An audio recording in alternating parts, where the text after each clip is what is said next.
The Strat Chat, it's MSI time. We are super hyped. Best teams in the world are getting together to play, and we've got the play-in stage. And something happens in this game that requires a little bit of discussion. A lot of people are somewhat unfamiliar or uncomfortable with what lane swapping is. Now, I will tell you that even the pros are uncomfortable with it. Even the ones who were around in Season 4 for the original lane swap meta, they have some idea of what's going on, but the execution of it is still not at the level that it could be at. All right, and there's a couple of things that we're going to go over. Generally, what the lane swap concept is a way to advance your game state at a pace by becoming unpredictable and by being proactive. Okay, that's the idea in a nutshell. Now, a lane swap, the way that we think of it in this game here, is going to be level 1 bot lane and top lane swap. But realistically, it's every rotation that you ever do during a game. How do you prepare for it? Who are you trying to punish? What proactive plays are you trying to make? But there's a few steps to it, right?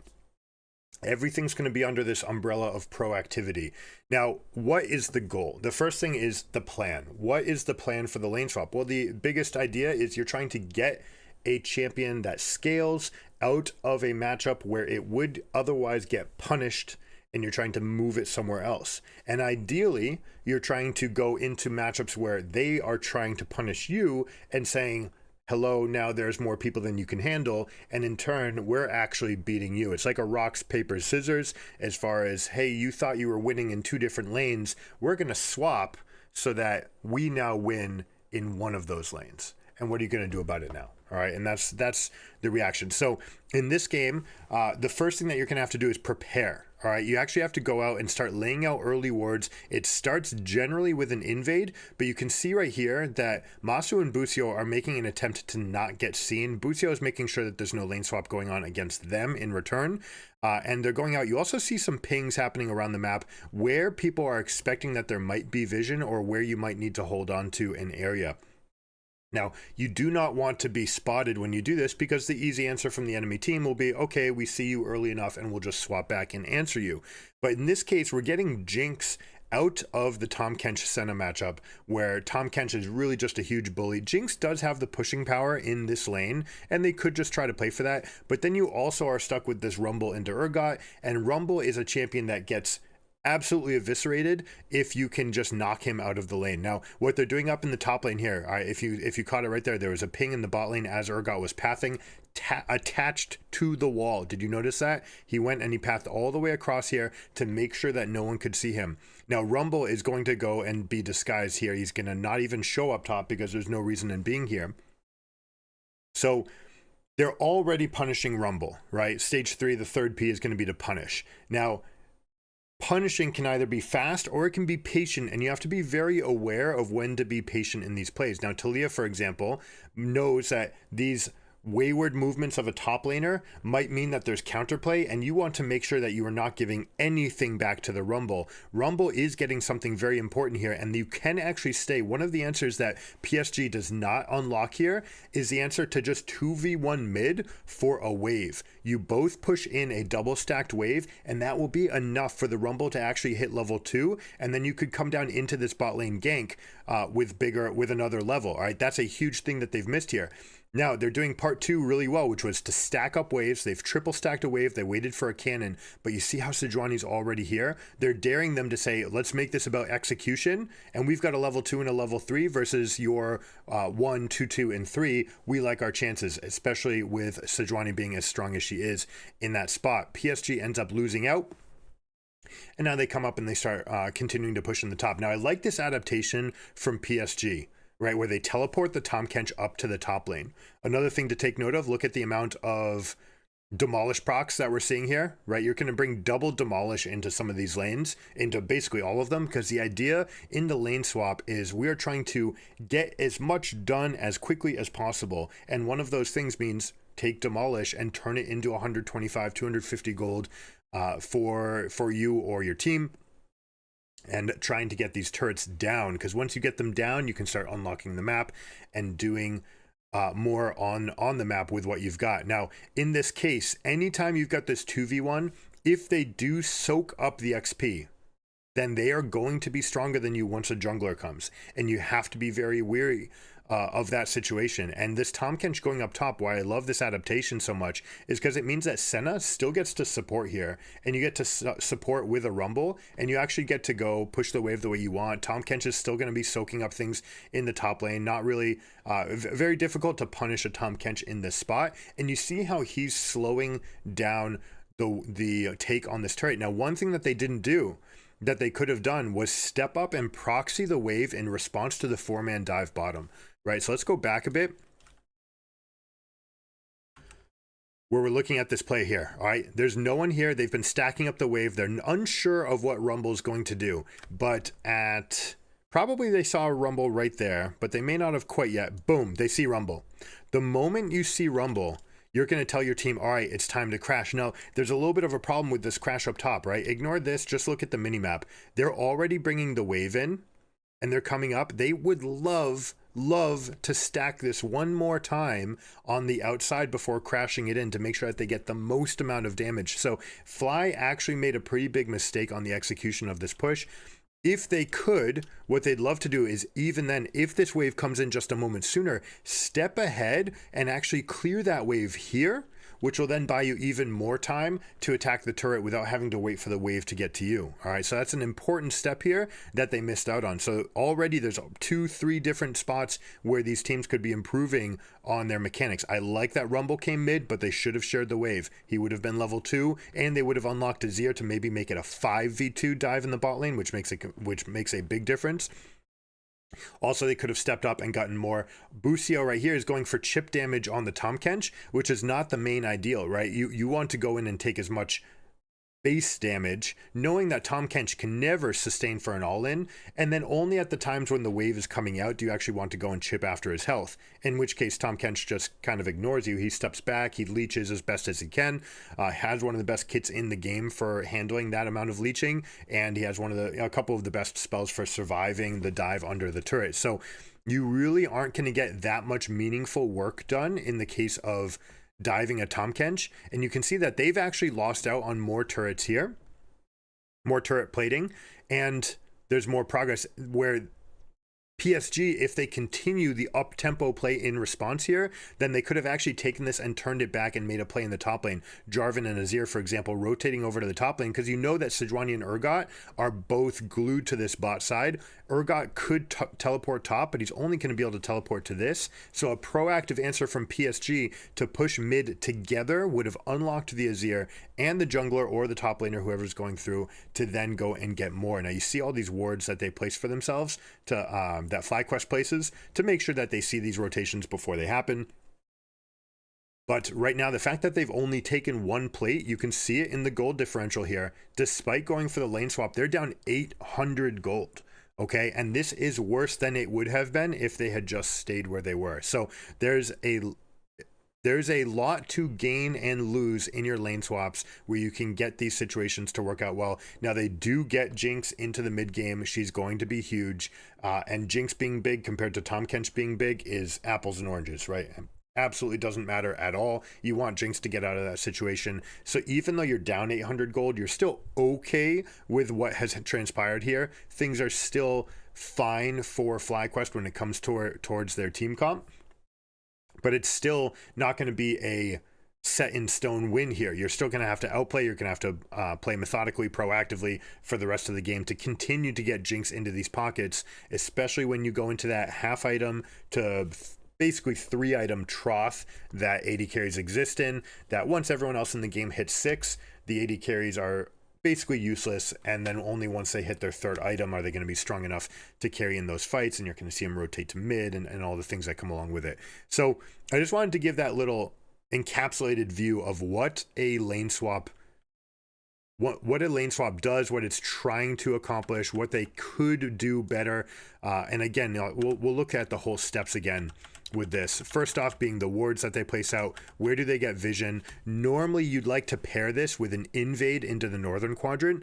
I can see that maybe they wanted to really hide it and not do anything. Sejuani's not even showing herself in the jungle. Urgot, watch his pathing right here. I'll hold the mouse still so you can see him. I believe that they ping this out. See how he waits and then he glues himself to the bottom of this lane and he waits for the minions to get as much vision as possible to see if there's any sign of a ward being placed. But you see on that map, I can't put my mouse down there or the screen will cover over it. He's hugging the bottom side to make sure that as little information as possible is given away. Now, Rumble, you can see as well, also not approaching the wave, realizing, hey, like this might be a game where there's a lane swap. That is how prevalent it is in the pro scene and the preparation that needs to come along with it. Riot does their best to try to mitigate this. They tried to make the bot lane bulwark defense non-existent. So they created bulwark defense is what I should say. Mid and top have bulwarks for 5 minutes, meaning that they have just extra resistances to damage, meaning that if you do opt to a lane swap, the bot lane will always fall faster than the top lane. Okay. And that's one of the things that you have to be careful about and why execution matters so much, because we're talking about reliable gold that you are giving to the enemy AD carry in situations like this, where if you lane swap and you don't actually get the big lead that you're looking for, then you're actually just giving them extra plates in the bot lane. All right. So here it is again. Play down in bot. We're going to pause for a moment. Again, Rumble, like I said before, if he had just shared the experience here and pushed this wave out with Azir, you'd be talking about a 5-man dive. I have seen some Chinese teams do this successfully as an answer to a lane swap, so that is something that could be improved. I like that Fly is down here already with Sejuani saying like, hey, I dare you to do it. If nothing happens, this is a huge win for the Urgot. Right? Because Urgot's going to soak up all of this experience. Sejuani's even going to share in a large amount of it. And you're going to see what should happen right now is Taliyah, after a spell rotation against Azir, should step back and be ready to teleport here. Azir, to go along with this play, should start playing super aggressively. So as they come up, let's see if these spells are going on cooldown. We'll actually back it up a moment to see if he casts. So there we go. We had one cast. There's the Q going forward. Right as he hit level 3. There we go, soldier going down. So Azir's trying to put some pressure on the Taliyah. That's very important because that pressure is what stops Taliyah from being able to teleport down here. Now you have to all be careful of another element. If Taliyah were to step back, and there's no way for Azir to stop you from finishing your teleport, if you're not able to get this wave all the way in, then Taliyah might be able to come up here, gain the extra experience here. Your team's not getting anything extra. That's fine, but can mitigate this play with, again, another level 3 champion to stop the dive. I think that's ultimately why PSG doesn't go for the full all-in here. And now another step they could have done. Woody's coming over here so he can land a Q. They could have come over and just cleared these minions with basically no counterplay. Let the Jarvan E go out. Let Senna poke from range. Let Rumble poke from range. The idea being to try to get some amount of experience again on the Rumble and try to get rid of this extra source of damage, right? These things are going to hit you for an extra 80 damage, potentially 160 based on how long you're sitting there. And by removing that minion wave earlier, they could have done more. By putting more pressure in with the Azir, they could have also guaranteed that Taliyah is not going to show up and that they would be punishing either mid or bot for the maximum in response to this play. It looks like PSG decided, no, we're just going to go in and soak up on this top lane. And yes, you slowed down the Jinx a little bit, but this is by far not the best answer available to you if you're PSG, right? Luckily for them, Busio is kind of pushing limits, really trying to get as much damage on, but that damage from the turret on him it's not even close to the chip that you put on Tahm Kench, especially when you take note of Second Wind, Revitalize, and Doran Shield. It's not even close, right? So he's definitely getting the better half of that. Overall, both teams did some things well here. Both teams have something to improve on. I'm excited to see where this evolves in the tournament, whether or not teams have actually prepared enough to continue. But this should not be locked into first minute of the game, just swap 2 lanes like this. There should be constant movement because every time that you come back to base is a chance for you to go and get a numbers advantage in a position where it matters, right? If you're a mage, the reason mages are good in mid lane is because by level 4 or 5, they're probably already good at clearing the whole wave and then moving onto the map. But if there's a situation where bot lane's coming and crashing in, why not have a mage come and pick that up anyways? Can clear it much more easily than the AD carry can. It results in less damage to your turret. It also means that your AD carry and support could go 2v1 the top lane for a second, maybe 3v1. From that push, you could rotate the top laner into mid. There's a lot of continuous play that's available just by having a plan and making sure that you're completely prepared for all of the evolutions of this play. It's similar to a football play where they have what's called options, right? An option route. I'm going to start here and here, and then my option is I either continue or I come back up or I just sit back down. And basically, based on the type of the defense that you're facing, you give the option to the wide receiver and the quarterback to say, this is what I want to do next. I have a plan. I've executed it. I have 3 different ways to get open, all of which might be good depending on the answer that my opponent gives. That's the part that's still lacking largely in these cases. It's mostly just 1-2, maybe 1-2-3. I don't see these teams really hashing out all of the processes that might arise from these. A little bit more in China because they're the ones that make the most proactive plays. Actually, in Vietnam, they do as well. So I see that more there. It'll be interesting to see from these teams in the tournament. Now that lane swapping has been re-embraced, it's been here all along, guys. But now that it's been re-embraced, it'll be fascinating to see what iterations. You see here that they ended up double swapping again, where now you have Tahm Kench coming up with the Sen on the top lane, answered by the Urgot, and he's totally happy to do it. He's like, I'm a ranged champion. I can farm pretty well. I've got a shield. I can also punish you if you ever come under my turret. In fact, if an Urgot ever latches onto you with his E under a turret, you absolutely are dead. And you can see more access to Jinx. So you might say that FlyQuest has actually prepared the answer to the answer because they came here, they got another plate, and now they're going to go get Dragon for themselves. And this could all be scripted.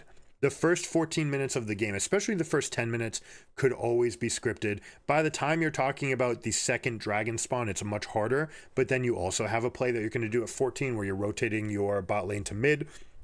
Again, because of the differences in the structural damage and the ability for the AD carries to put pushing pressure there on top of centralizing the support so that they can make plays. So hopefully that makes sense. It's hard to describe in a short form video, but I wanted to do this quickly because it seems like this is going to be here. It's here to stay for MSI, and we're going to see some evolutions of it. So if you want to see what comes up next, or if you want to learn it for your Clash team, make sure you guys check out gigagamingacademy.com. You guys can sign up for lessons. Use code GigaGamer. Thanks for supporting the channel. I appreciate you guys. Thank you. What's up, Nyla? How you doing?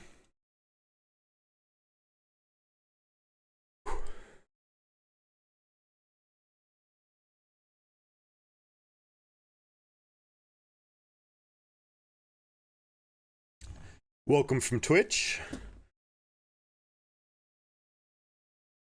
We have some more limit testing for ourselves to do. Another champion that can survive in this sort of environment with lane swaps. Maybe we have to check out the Amumu buffs. The Amumu buffs, 3 armor and 4 AD.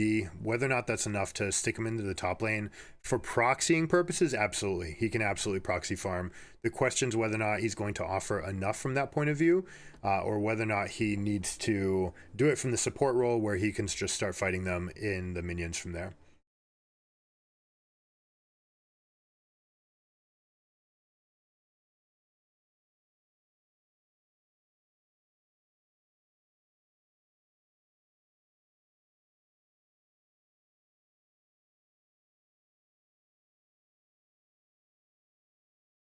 This right here, this is the punishing aspect of this, right? Jinx should actually be up ahead of the wave. There's no reason to be behind it at all. You want to be up here ready to harass, completely zone the Rumble off of XP. They do end up stepping up into that position. You see him moving up here. Sejuani also hovering in that direction, clearing her wave towards the bot lane. But you can see that the big goal here is to get Rumble out of this situation. I really love that Rumble got the early Boots of Swiftness to try to get himself out of this spot. Now, this is something that the casters did not get into. 5-man recall is something that you tend to not do, because if the enemies are keen to it, they're going to get way too much pressure on the map. They know they can get anywhere on the map. What you're trying to do for yourself, though, is surprise the enemies. It's sort of like shuffling a deck of cards against someone who's been counting cards. They've been counting cards. They're prepared for what's next. They have a plan for A, B, C, and they know what's coming next.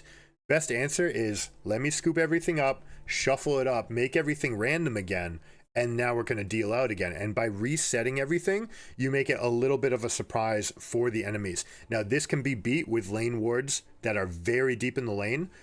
Anything that can see some amount of rotating. That's why I like this ward right here, if you can see on the mouse.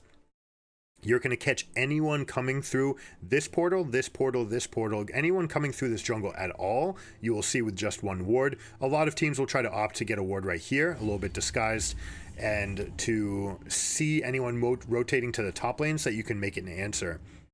At the pro level, the things that these teams can be doing in response to that are numerous. There's actually a lot of things you can do, including head faking them. If you scout and you know that they put a ward right here, then what you can do is actually run past that ward, go to here where you know they don't have vision because you've scouted them and you know that they put wards here. Then you recall, and then your other lane comes in this way. So that's one of the best ways to get yourself out of the bad lane swap iterations. But you can see Masu just side to side. Top lane, push, plate. Bottom lane, push, 2 plates. Top lane, push, 2 plates. We'll see, how they continue those rotations and continuing to move them up. First turret did end up going to PSG just by sticking around and pushing for the maximum here. Anytime you can get this wave done before this wave approaches, then it will go and crash into the turret, which is something that you want in those spots. So you see Jinx stepping out ahead of the turret. You don't want to get any amount of damage on those inner turrets.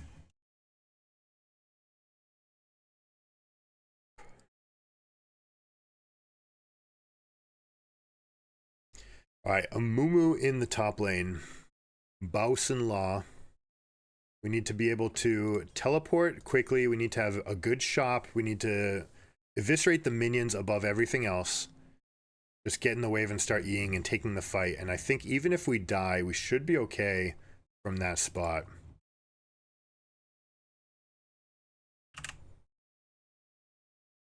That's why we test. We test it here so you guys don't need to. We'll see. Obviously, there's a little bit of a mechanical threshold from yours truly, but we do our best.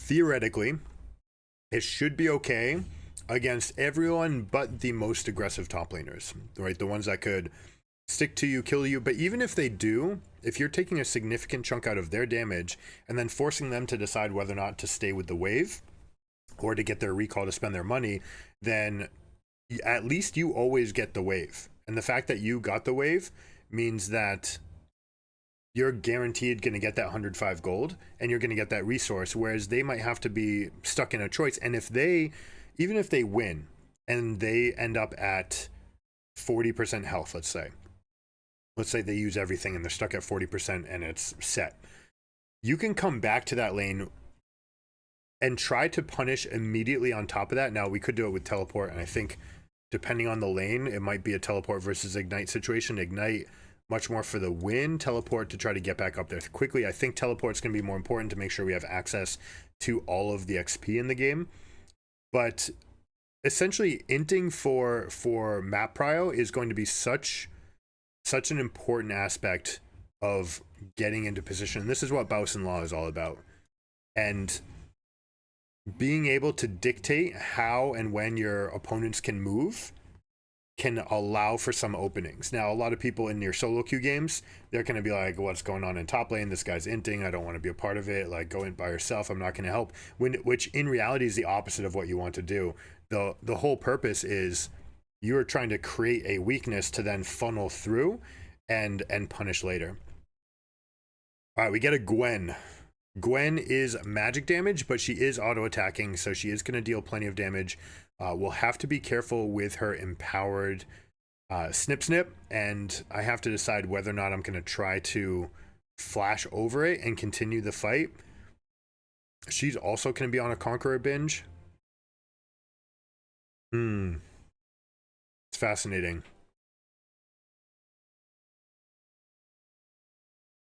She also might be teleport ignite.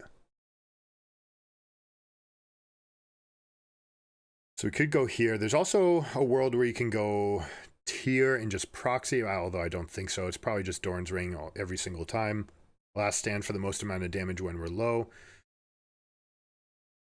We got to test it. That's all there is to it. We got to have some fun playing it, and we'll see whether or not we can create any upside.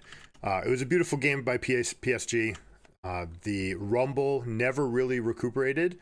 Did have some amazing ultimates. I will say that I wish that FlyQuest had not allowed a draft this strong, right? Jarvan Azir, this is the best pairing for Azir. You get the attack speed from the standard. That is a big deal. But you got AD threat plus heavy, early game damage threat from the two of these guys. They could have made that work. And then you've got the scaling Senna again, being able to use the standard, not just for the attack speed, but also being able to throw your Q off of it. And then Tahm Kench being that front line. The fights here were very scary. And honestly, if it weren't for Jinx starting the game with a Kraken Slayer, then we might have had a different situation, right? Where she was super accelerated. All right, this guy went Ghost and Teleport. So ideal situation for me is they burn Ghost and I don't burn anything. And then I teleport back and the lane is still there. And we have ourselves some fun. I'm going to go with one potion. I don't even know if I want to use a potion. She should win. She's also Conqueror. She's got the snip. I could flash over the snips. And if I do, then that might be enough to just win the fight. But then she can always just run away as well. It might just be a better situation where I go up and just start hitting the wave. I could also just proxy and get out of it. But I do want to limit test, right? I want to see exactly what is happening here.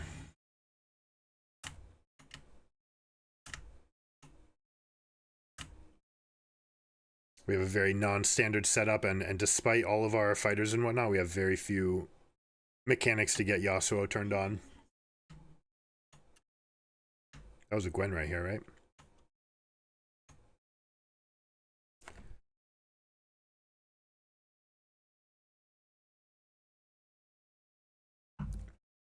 I should go into these games and try lane swaps. You know what, we're going to go ahead and go around because I don't actually want to start auto-attacking trade for trade because I know she absolutely wins there. Also, we're going to check for flats versus... Here we go, 720. We've got the 840. So we have the flat health advantage. We'll come up here. We'll take the aggro.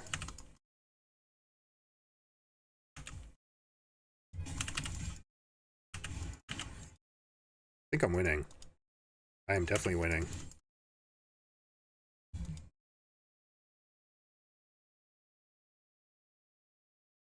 That's interesting, isn't it?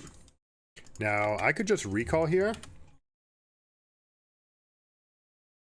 I probably could have I could have used my 2 advantage to just fight her as well. Also, I had the pushing advantage with everything going on. But we're trying it like this, and let's see what we get from this strategy. Now, I do miss out on a couple minions, which is obviously suboptimal, but the point is that I'm trying to deny her access to any of these right now. And we can try to shove her out. Maybe stop recalls. Yeah, let's stop recalls here.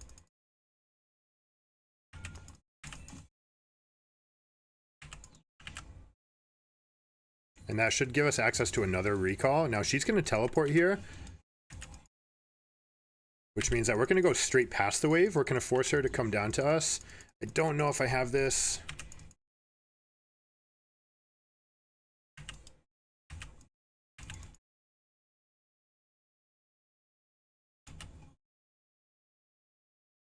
Now she's stuck in a tough place. Oh, all right, we got a gank. That's fine.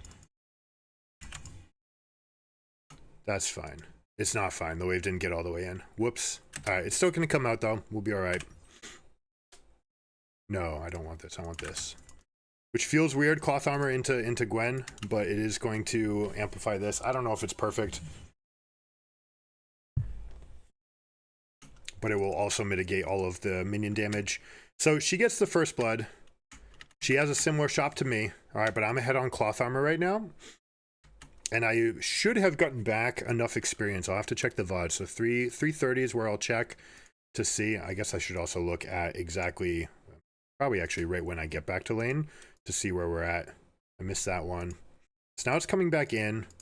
But now we can hit the cannon here.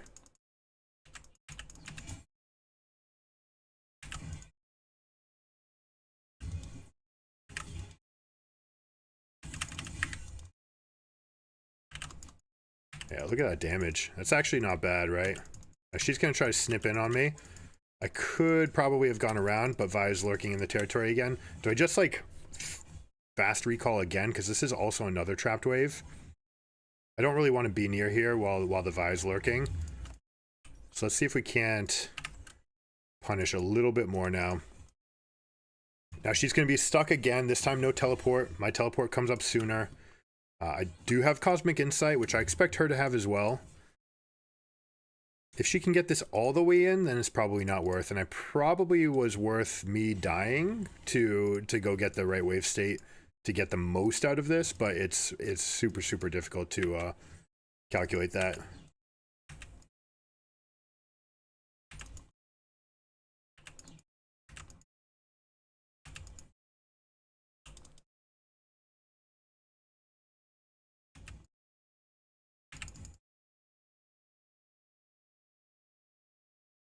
Now she got her recall off. She's going to be showing up shortly.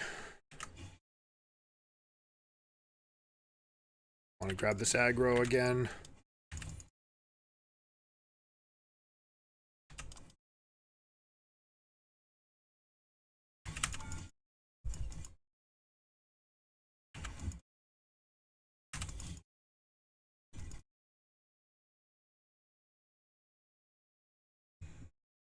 Now I'm just walking her away. I did not hit the tower, so I don't get this, and she is going to get this cannon. So again, another thing that we can do a little bit better.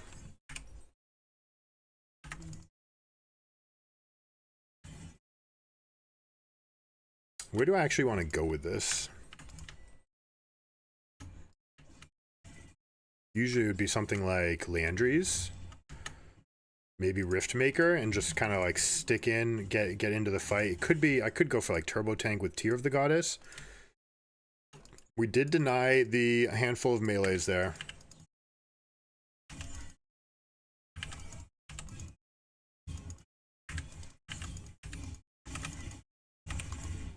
I couldn't get my R off in time. And this is where it would get very scary. And obviously the cloth armor doing no good. So maybe cloth armor was no good. Maybe just stick to Dark Seal.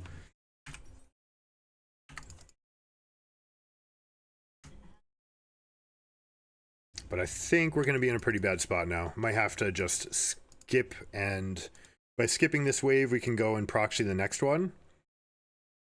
Could help Mundo with his Void Grubs as well.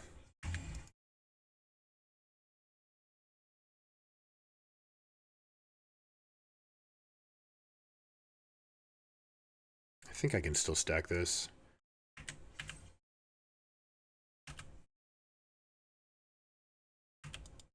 You can see that there's a huge difference in the efficacy of the E damage when or whether or not you're taking the minion aggro.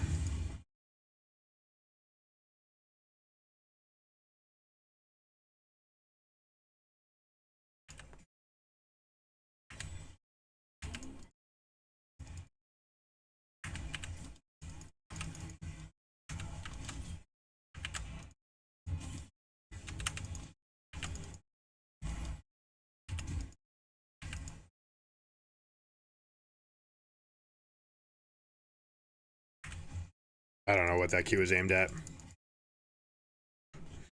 Nice center roam. Senna 80 carry roam, by the way. Well played there.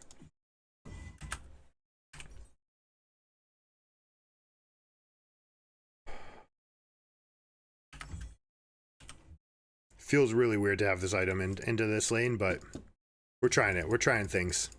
I also ended...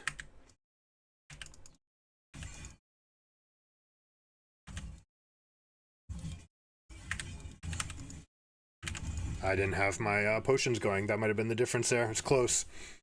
It was close.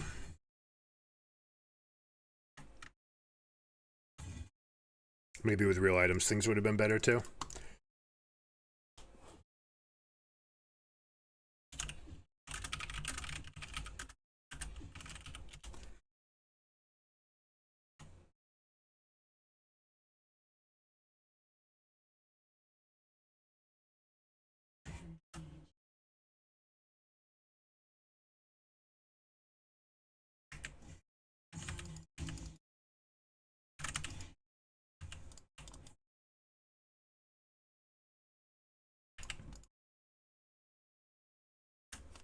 Now, another element to this could be grabbing Demolish to make sure that we have access to that.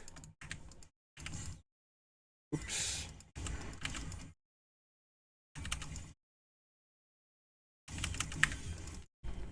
Didn't get my Q, didn't get the aggro's here. No good. No good.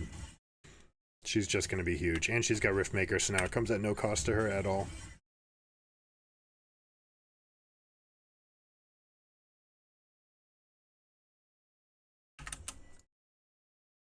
Alright, we believe, right? We believe. Now's the time. If there's ever going to be a comeback, we want to have it with Darkseal, right? Probably actually just come down bottom now. Dangerous Boy ADY style.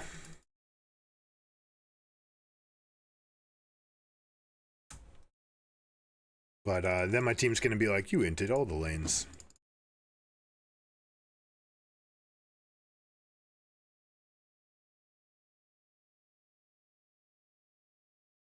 Oh, don't stun him.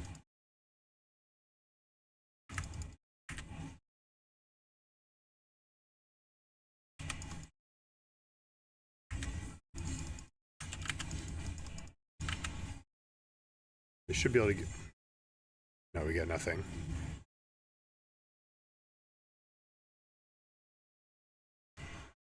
Alright, yeah, she's too big. I think this is a fail. I think we have to put this on the shelf. I certainly don't want to start that fight, though, with any amount of damage on Tahm Kench, and I don't want to do it with my jungler up in the top lane either. But it is what it is.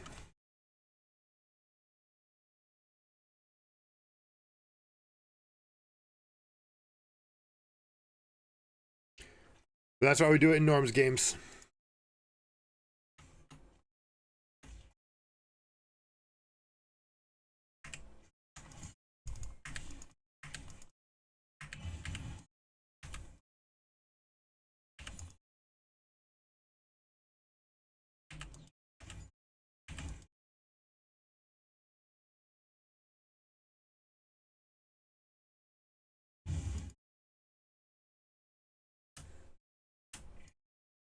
Do we get this shut down?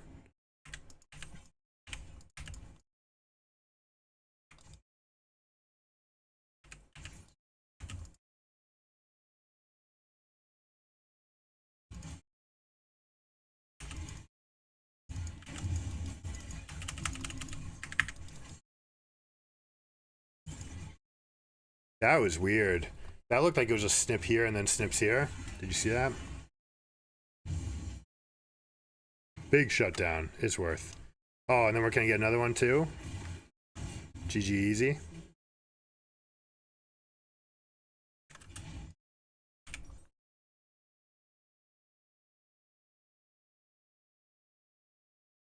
I don't think we want Cosmic Drive. Maybe we do. Maybe we want it for this.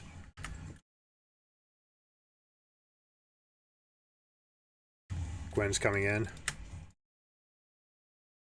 But you better want this, my friend. That's not the one.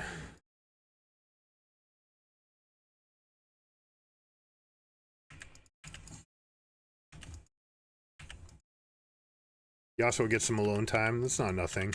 19-7 though, I think pretty doomed. I probably need to turn this into Suicide Bomber build too. Like, I don't know if going tank works. Maybe it does though with Jack's Joe.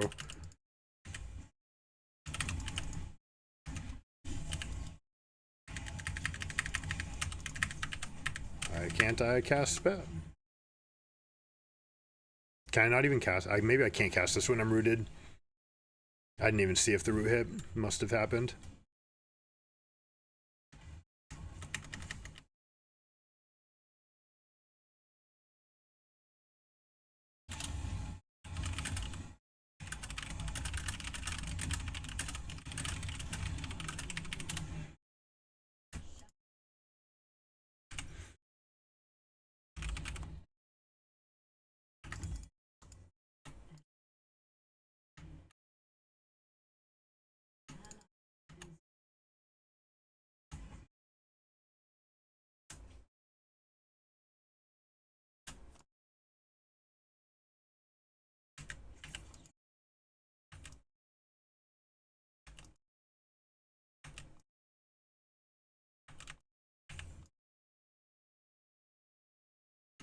Maybe Haunting Guys is enough for a breaking point. Level 1 was pretty close, though, too. And in fact, I probably could have even won at level 1.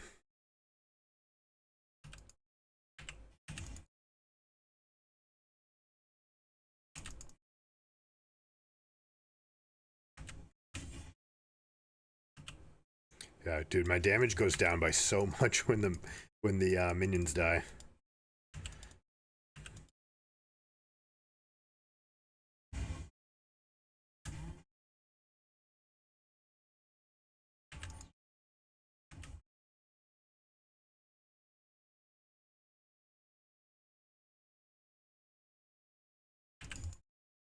Also, mana becoming a little bit of an issue. Is it going to be a Rod of Ages build?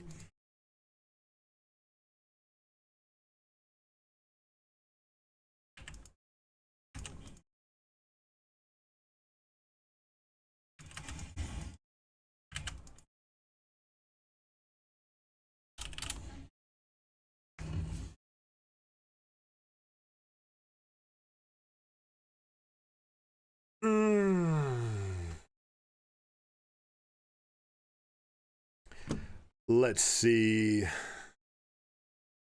We'll give someone stayed cool because they put up with it.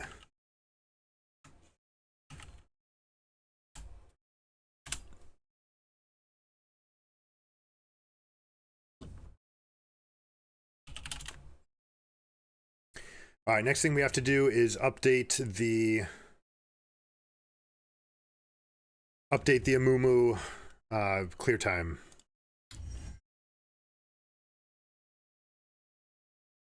We'll just go with standard, whatever people are doing the most often, which this one makes a lot of sense. Tenacity I'm not a huge fan of, especially since it affects the early clear and what you can and can't do, and also with the Conqueror, but it's also going to be matchup specific. I'm fine like this. Level 4 you might be a little bit weak. That game worth noting, it was also a flat health Amumu versus a scaling health Gwen. So that's one of the things, like, if that's going to be true anyways, maybe it's good enough. Also, if it's a champion that doesn't have the snips. But that being said, we should have been in a position where we could have won that. Like we knew would happen, the DPS falls off drastically once you start killing the wave, and that might be an indicator that it's not the best play.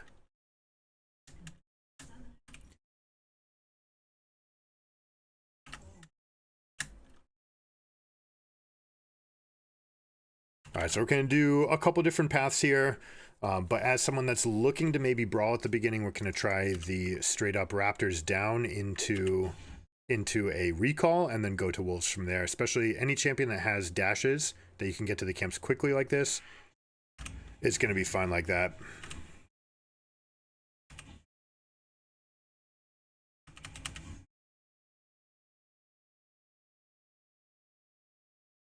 You can see how much damage we lose here once those things go away. Now I don't know, let's see, I'm gonna have to re-update on whether or not Q deals more damage just because you're getting there faster. I imagine it's W, but the other option is to start with W and to actually use Q on the next rank. Did not need to use that cast. I'll just smite this anyways. Man, that's rusty. This is no good. I'm gonna have to do this one again. We'll just get this for a time basis.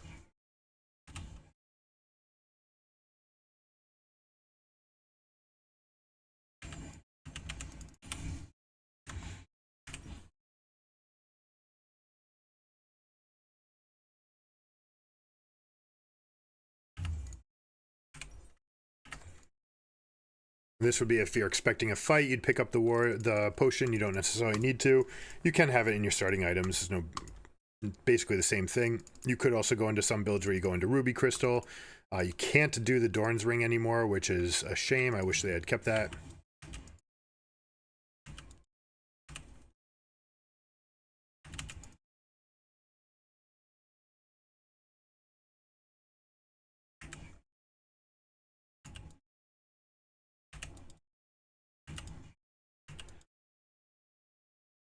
I don't think I actually had time for that second cast.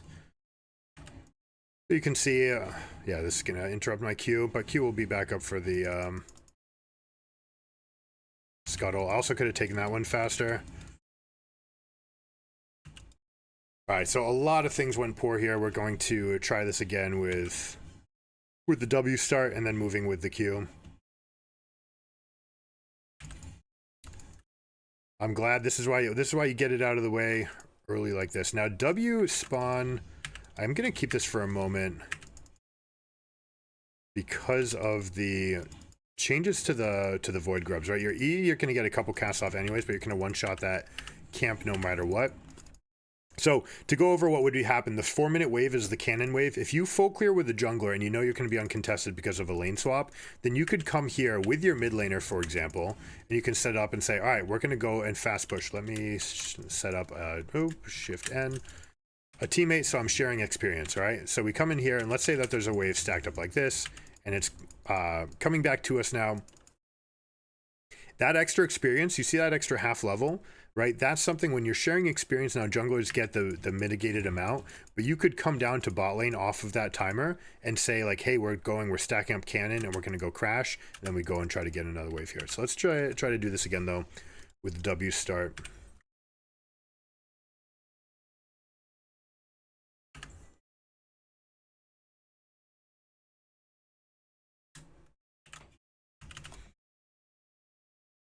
So I was 354 done with everything. We were 326 on the Grump. Not the fastest. We can do a lot better. And obviously we can do faster by not recalling, but I want to try to get a recall path in that gets me at least competitive with the spawn. Now this right here is about 1 second slower compared to an E start, but it means that I'm going to have my W for the next camp, and I could go with a Q right here, which is what we're going to do this time.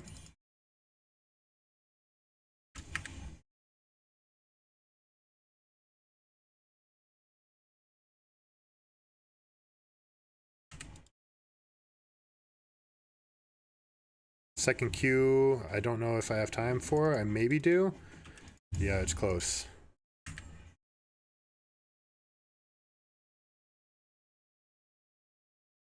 Now, since we're not going for the E, you actually do want to kite away from this second one. When you have the E up, you don't want to kite away because you want extra hits. You want to increase your clear speed, so you beat it like that.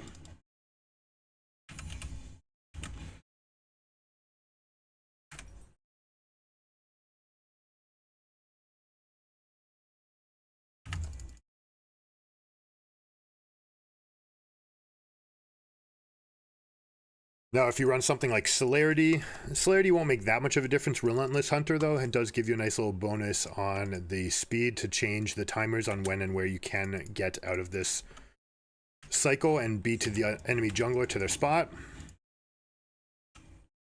Now we can do the same thing that we did before, but this time I think we can skip one camp sooner. The little wolves are always going to be dead. Yeah, this is even too much. I didn't need this much. I could have gone there. We're also going to jump to the next one. This looks significantly faster already.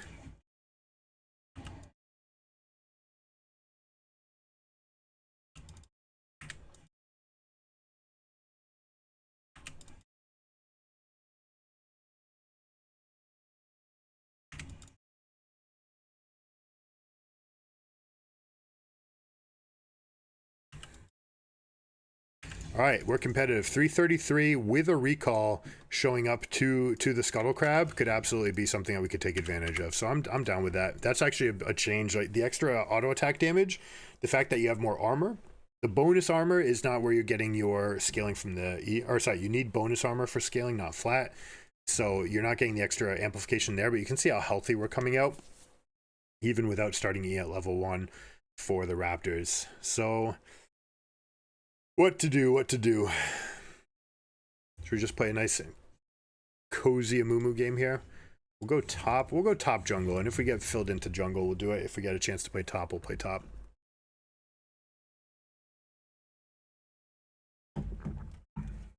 And then after this, we'll go into the review of Fly versus PSG.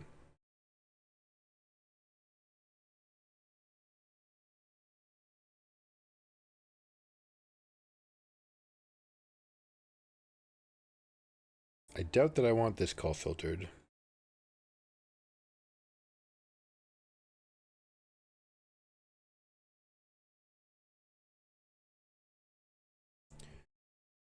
this up on another screen.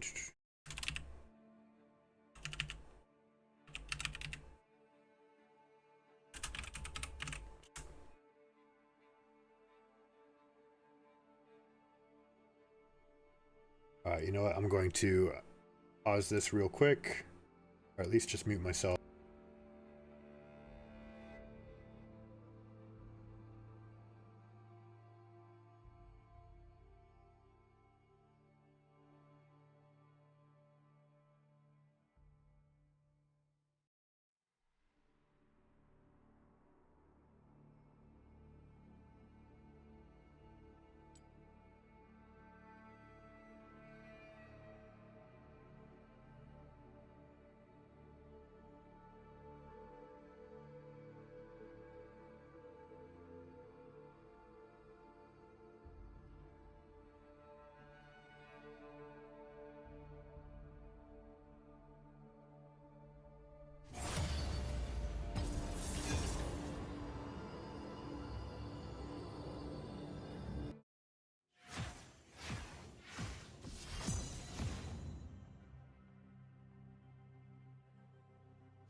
Shed light on our fears.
Yeah, I think I need to get rid of this call filter thing.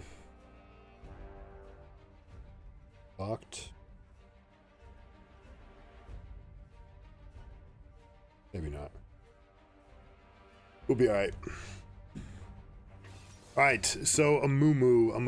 What else are we gonna do with this champion? Are we gonna play grenade? I mean, the grenade, Hella Bombardier, Bombard General. May the fourth be with you, right? I thought you'd never pick me.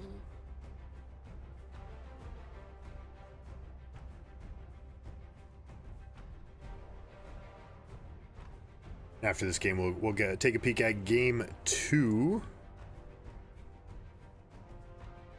of this series. Lucian Nami paired with the Urgot. They just absolutely love this Urgot pick.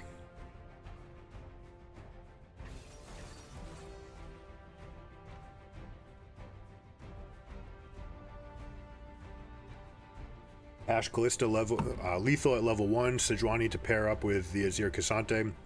Interesting to see Sejuani, even though it's getting buffed right now. I don't think they're on this patch, right? I guess they could be. Might say so up here, right?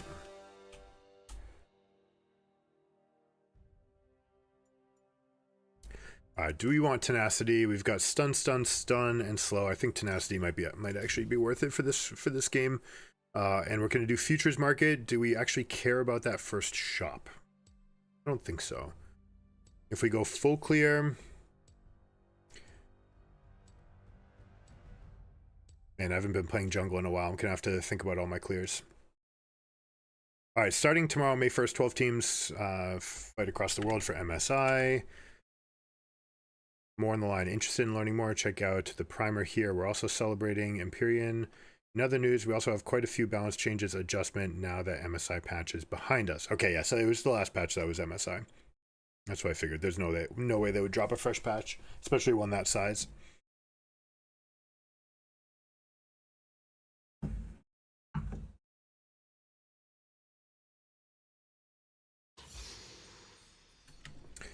All right, we have a Talon Jungle. Talon Jungle, all sources of physical damage. That should include his bleed. And that should favor me significantly.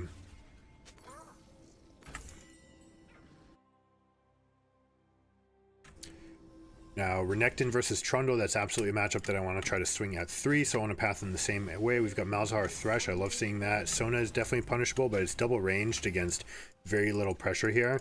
So I don't think that I need to path towards this lane. Wukong versus Aurelia could be fascinating as well.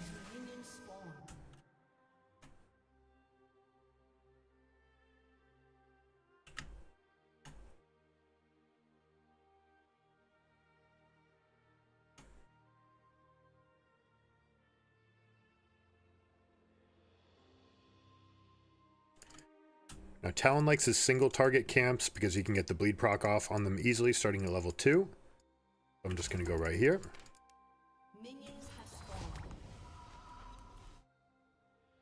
What do I want from this? Do I want a Raptors into a reverse clear and contest?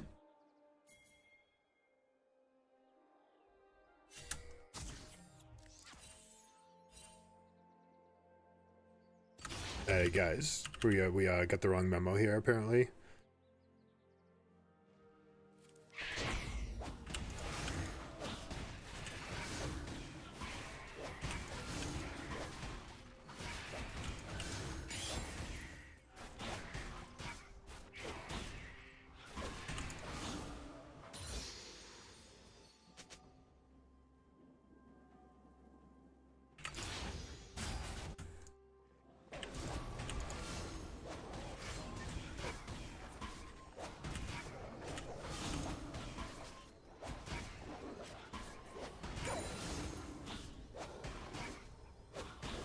Always take the wolf camp, 1 auto attack at a time, unlike other camps where you take 2.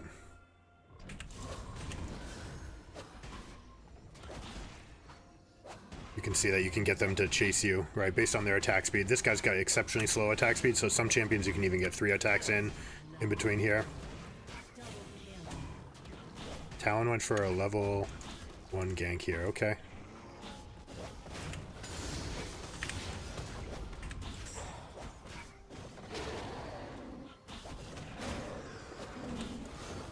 Will be a smite from us. Now we could take a peek at bot lane. Doesn't look particularly gankable, so we'll just slide across here. Man, we haven't played a Mumu since the new map. That's crazy how long it's been.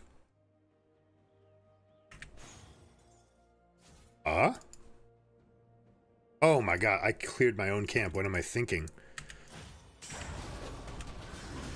You know, that happens. This is the rust when you don't play a position for a while.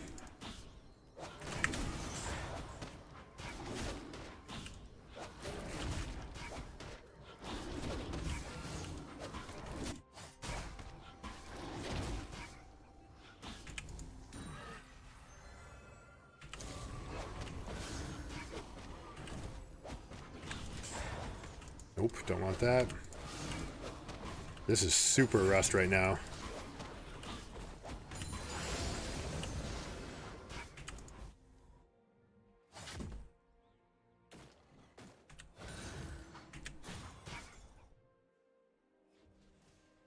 This W used to clear these. There's a lot of things that I need to improve on right now. Also, this path less prevalent now that these things don't respawn at 5, so it may just be completely wasted.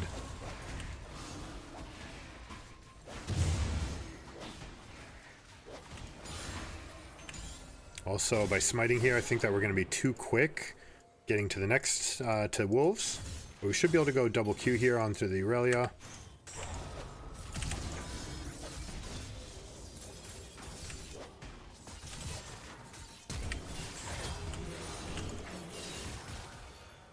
Yeah, that looks like it deals very little damage to me.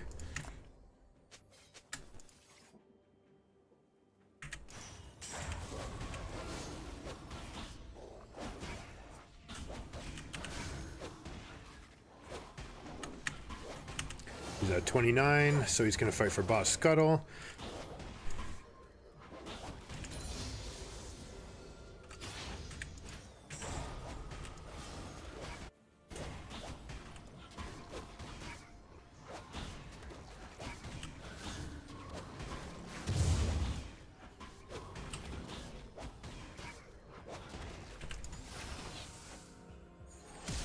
Hey, flay them in, please.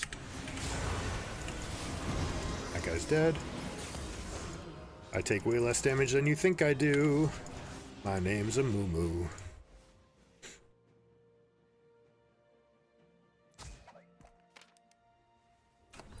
Alright, let's see. Krugs are going to be back up, and then my third Raptors, which is going to be enough for level 6. So I should have enough for all of the all-in type things that I want to do. We're also going to go with AP because we are going to go with the Bombardier build. Let's have some fun here, guys. Renekton winning the all-in against Trundle at full health. How did this happen? Level 5. Did not respect the level up timers. I need to hit 6 before I can come join this, although not really.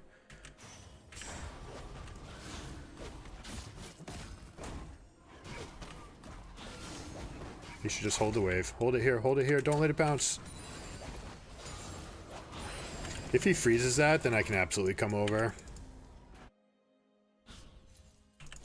Yeah, these things aren't dying to one shot. That's kind of annoying, actually.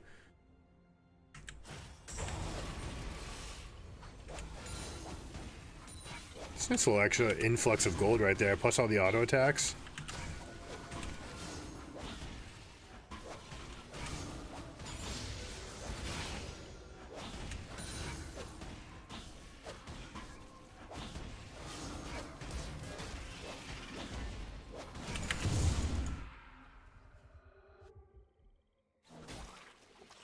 Now, this is not the right timer for the respawns here, but I could... Yeah, there we go. We got this, and then we might be able to get wolves and then take the blue.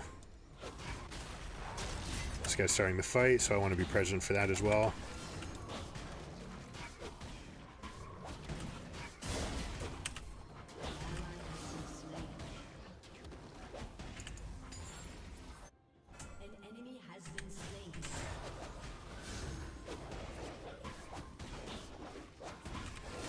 Talon could be showing up at any moment, so I need to be really careful of this. In fact, I may have just seen something flutter by right there.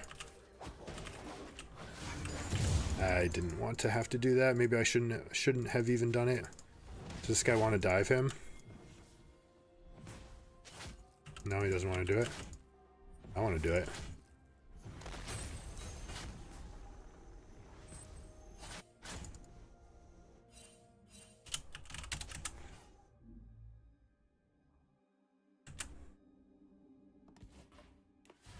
Alright, Talon is going to be right here. No, oh, they're on Dragon, which means I get to set up a fight here on the...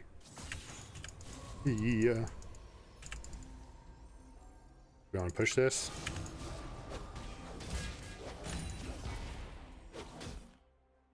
They get Dragon, I get blue. Bot lane continues to scale. I don't know if this is right. Probably not. What did this guy use? Did he use his ult again? I hope so.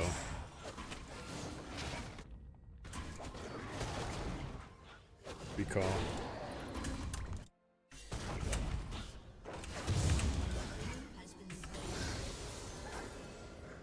You're super low. I can't stop this. You just get that wave for free. Renekton, can I try to dive here? Why are you so low on resources? It doesn't make sense. Alright, time to bait.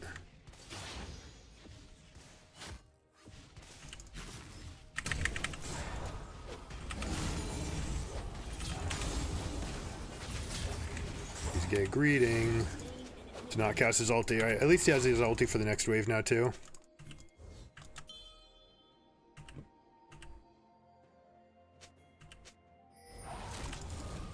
Let me take aggro, please.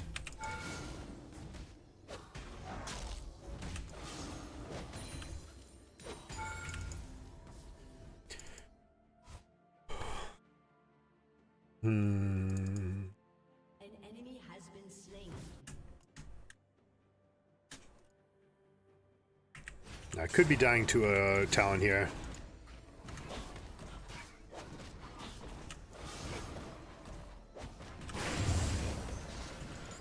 Super rusty, man. This is evidenced of what happens with rust. Alright, this guy took a couple of my camps. I could try to recall and set up for the Void Grubs on the second set. Yeah, that looks like he's already there. Just took the camp, so that means he just disappeared, which means I should be able to get him on his Raptors reclear right now. They're fine, no reason to back here.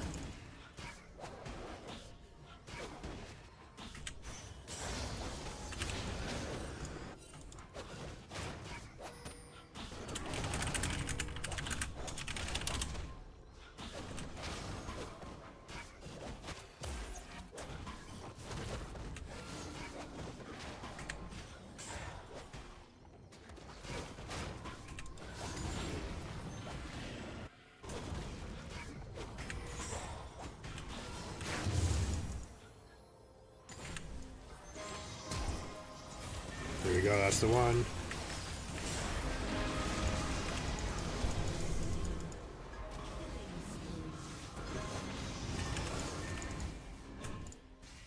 Alright, we'll usher that along. Let's see. What are we dealing with here? Oh, we have an Aurelia. Okay. Trundle wins the 2v1 because that's what he do. Aurelia's sticking around down bottom. Means I get to take this for free.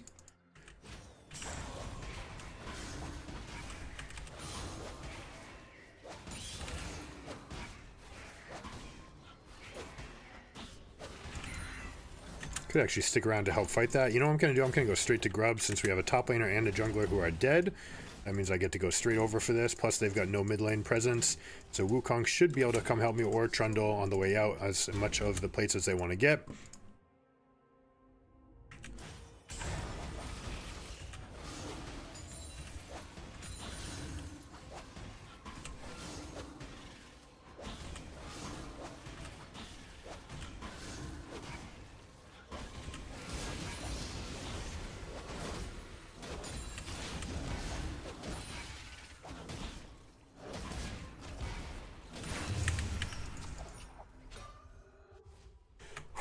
All right, we're huge. 2,800 gold. What should we do with 2,800? Should we go the delayed Rod of Ages? I mean, we could still go Rod of Ages from here. Could go Shadow Flame for maximum damage. Could be kind of fun. Rylai's to pick that like middle turn. Make it a little bit easier to stick my Qs.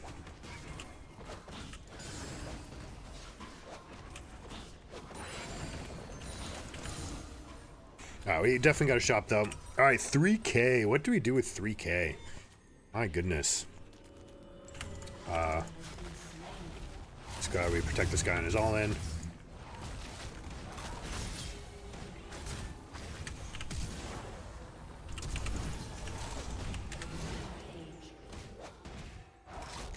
All right, we Gucci. All right, that's broken mid and top. We've got 2 plates left in bot lane to break. What's the best accelerant for the game here?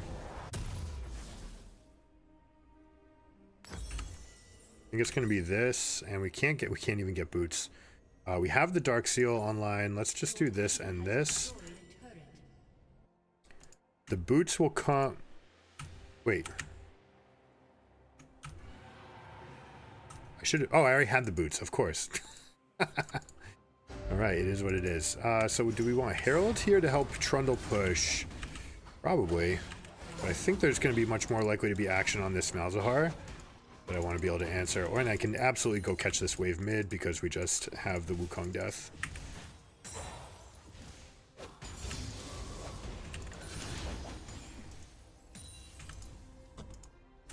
Do we push it? I think we push this first.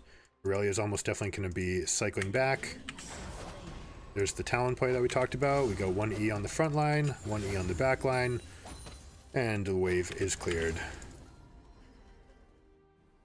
Plays in bot. Let's see. Do we want to answer this? Trundle has no ult, but he's recalling with a lot of money, I think. So he gets this.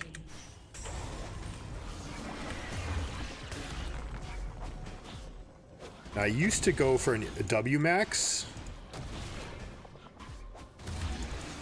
just so that we can shred this thing faster, but they took a lot of power out of the W and they put it into the scaling of the AP.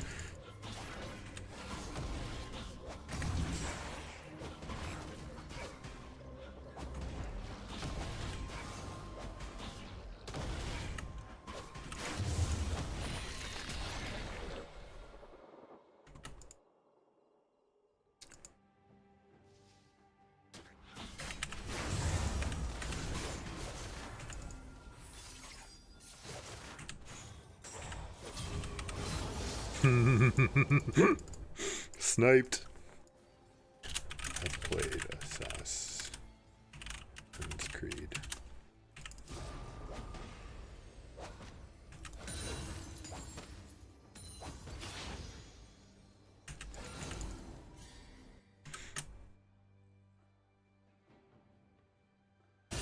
Alright, let's see it. Beautiful. That's the kind of answer we want. That's how we gang up on an Aurelia, folks.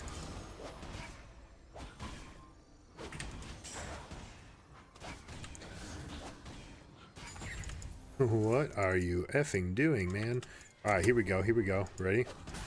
They're too busy, they're not gonna see it. We're gonna dive these guys. I don't have ult though.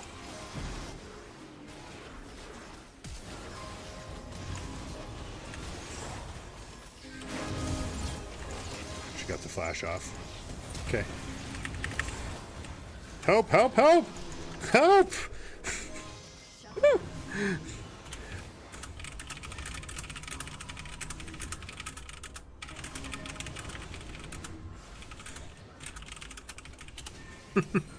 Alright, so we're gonna go, let's go Rift Maker.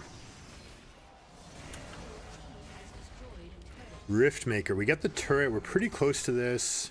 Need 163 gold. It's a little bit too rich for my blood, but you know what's not is this, which means we can get this and keep our bonuses. It's a flash from an Aurelia. Okay, good peel, that's fine. Sona's on the killing spree.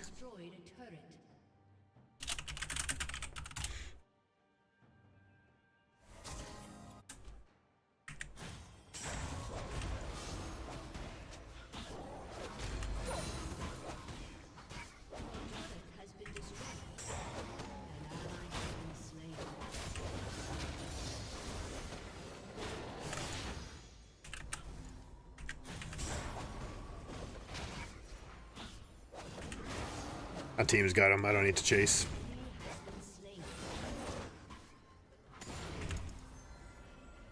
Alright, Aurelia with parts of Wit's End and Blade of the Rune King. Possibly the worst combination of items for me to have to deal with.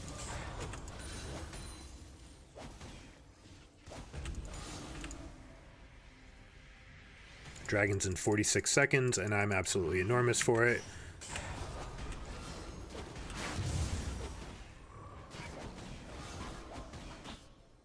Should be enough to burn it down.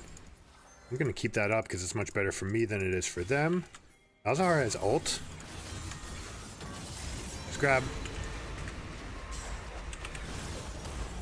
Got him. Change CC. Outplay buttons on ours.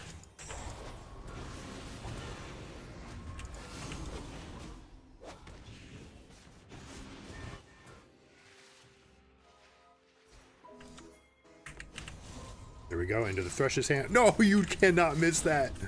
Ah!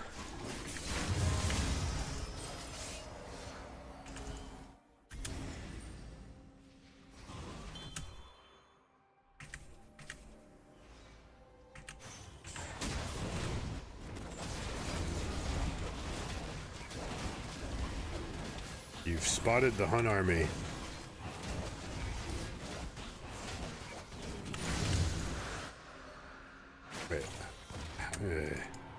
That's a little bit obnoxious. That's okay though.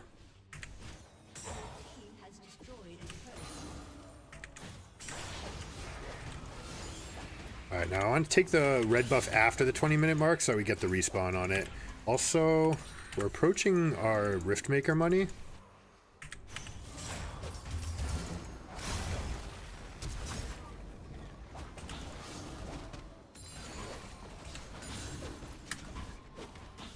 That's a huge deal for Malzahar to not have someone that can just stick it to him.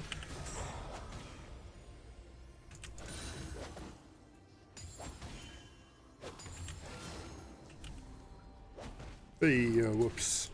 Alright, it's after 20 minutes. We'll drop the Rift Herald and we'll just go take this. We'll get red buffs for the whole team. Just gonna smite this now. Just so I have better ideas on the timer. It's not really a good play at all, but...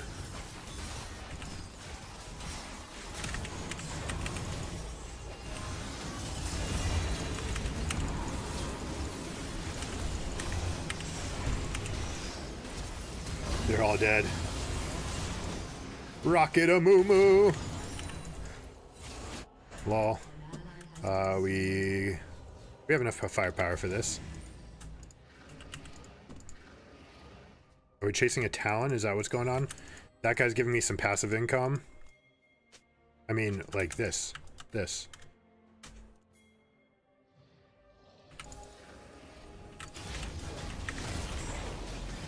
I want the clone to tank as best as we can.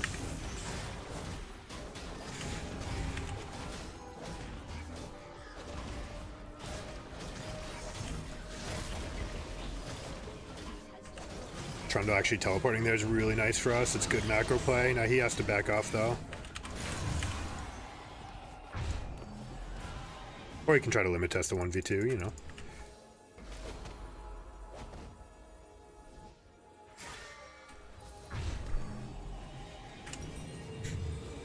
Alright, we go Riftmaker and we go Surprise Seeker's Arm Guard. There's no way they're going to see this coming.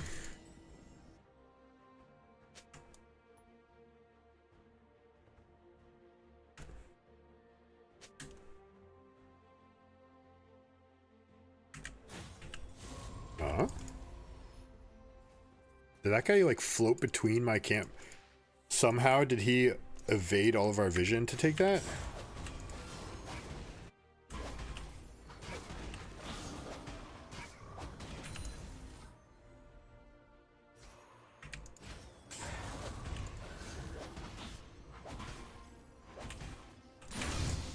There's nothing on this whole half of the map, so this guy needs to get out. It's a 4v1. I think we just saved his life with those pings. Thresh needs to get out as well. We helped the Wukong get this wave in, and it should be significantly advantaged to us. It might just be an Aurelia who might be incentivized to try to stun this guy.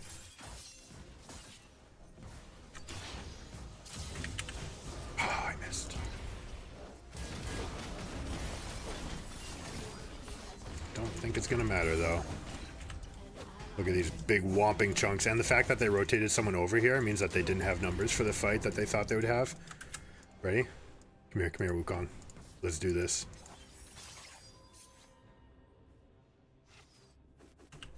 An ally has been slain. Okay, we can't do it.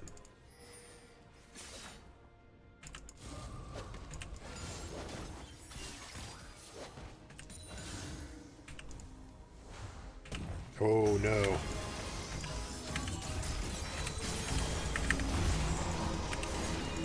I couldn't get my Seekers off.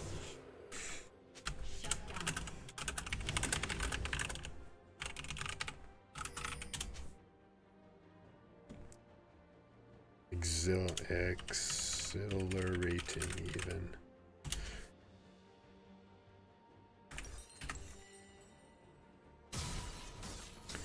Definitely getting hit and not having W up as I got hit, both of those things in combination. Even if I get hit and W's up, I think we win that.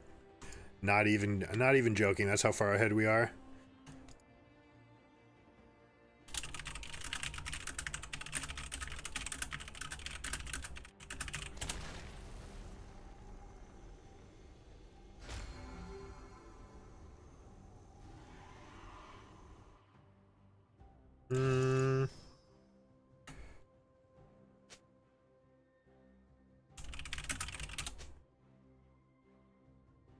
I'm gonna do this so that they actually start knowing that we're nearby. Trying to buy myself and my team some time here.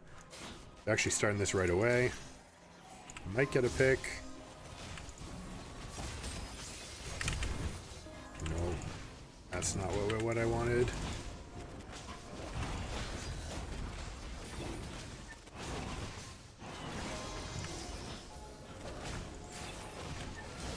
Trundle's in the top lane doing exactly what he should be doing. Let me pick up this for the team.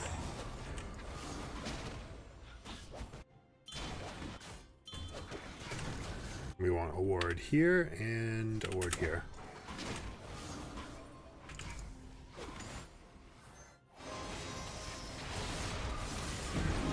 Oh no, you're supposed to helicopter before you do that.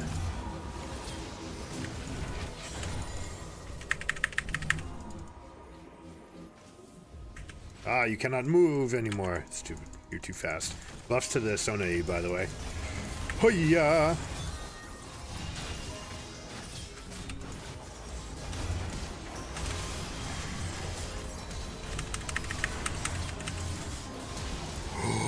We had a DC in the middle of that? No!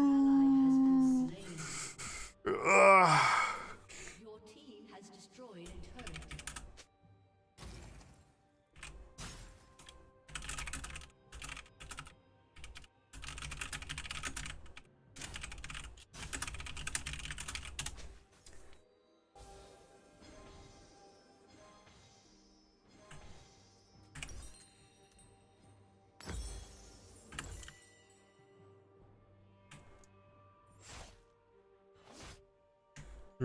Alright, so we've got red, no flash. We wasted our flash trying to make some plays happen. We do have this going on. This will be able to move on. Is it going to want to be a Lichbane angle just for the extra move speed, the most extra move speed? Cosmic Drive is not it anymore, right? This has been patched out. Just 5%. Lichbane's 8.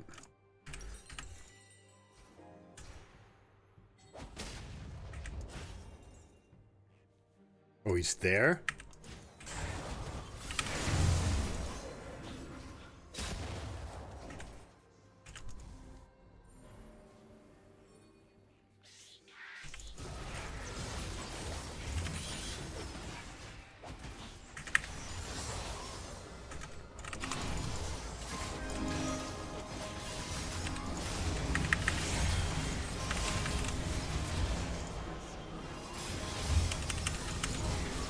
No! Sona diff.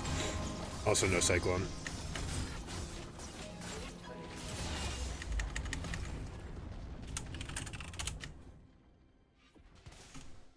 I haven't tried Malignance on this champion, actually.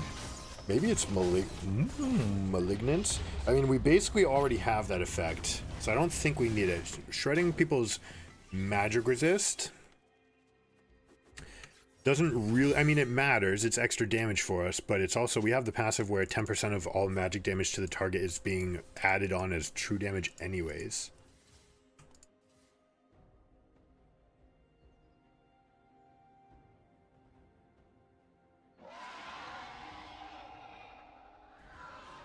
Did they fail this macro right here? Alright, this has been a bug right here. These are not supposed to stop. Yeah, these are not supposed to stop hitting the structure. I don't know what's going on with that. 28-18, we'll have to send that in.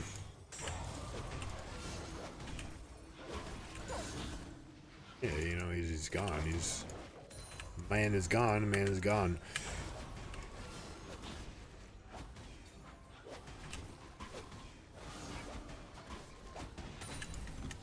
Alright, should we 1v1 limit test against this guy that has like perfect items to fight us? Probably not. Could be fun though.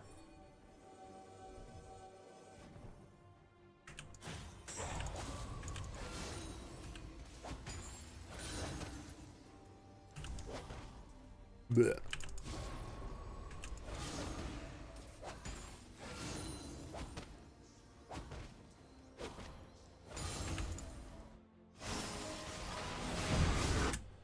Uh-oh. There's a Trundle diff. Aurelia's trying to chase me into this fight. I'm here first though. But we're down numbers.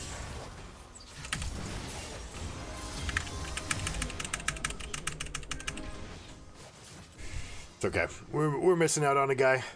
Happens. An ally has been slain. Defeat. I mean, the game will take care of that for you, man. You know, not much you need to do about it.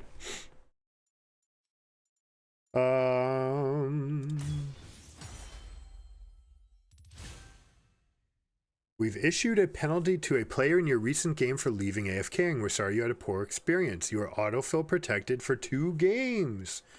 Hey, okay, that's progress. That's cool. I like that. It was an interesting game. A lot of fun. Definitely still super rusty on Amumu. So there's a lot of things that we can do better for sure. And I mean, including and not limited to queuing the Raptor camp that we knew we had taken. You know, just like small things that just part of the pattern that you want to get back. It's amazing how much stuff that we just like put into the autopilot into the autopilot facet. All right, that was fun. I had a blast with it. Let's get back into the good stuff. I know you guys, this is what you want.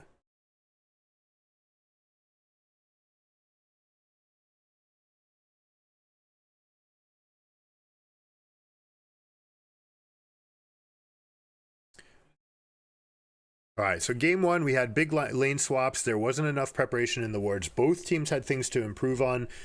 We did see PSG getting a decent answer off by rotating Rumble over to mid, but then missing out on the opportunity to give him the extra experience that would have resulted in a better dive in the bot lane. It looks like they're trying to set up for something similar here. You see the wards down in their own quadrant, both sides, and it looks like they're setting up for standard lanes.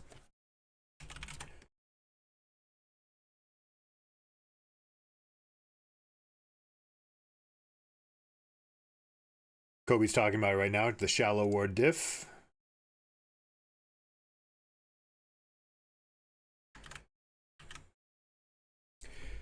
So most times you're going to see a ward like right here, and they tuck it in without being seen here, and that's why Urgot in the last game pathed hugging the wall to make sure that he wouldn't be seen doing this in the bot lane, right? So ward comes here, Urgot goes here, you ping it for your team to remind them what's going on. It does seem like we have another lane swap. Ashe and Kalista, we talked about this during Champ Select. This is the most brutal level 1 that you can come up with.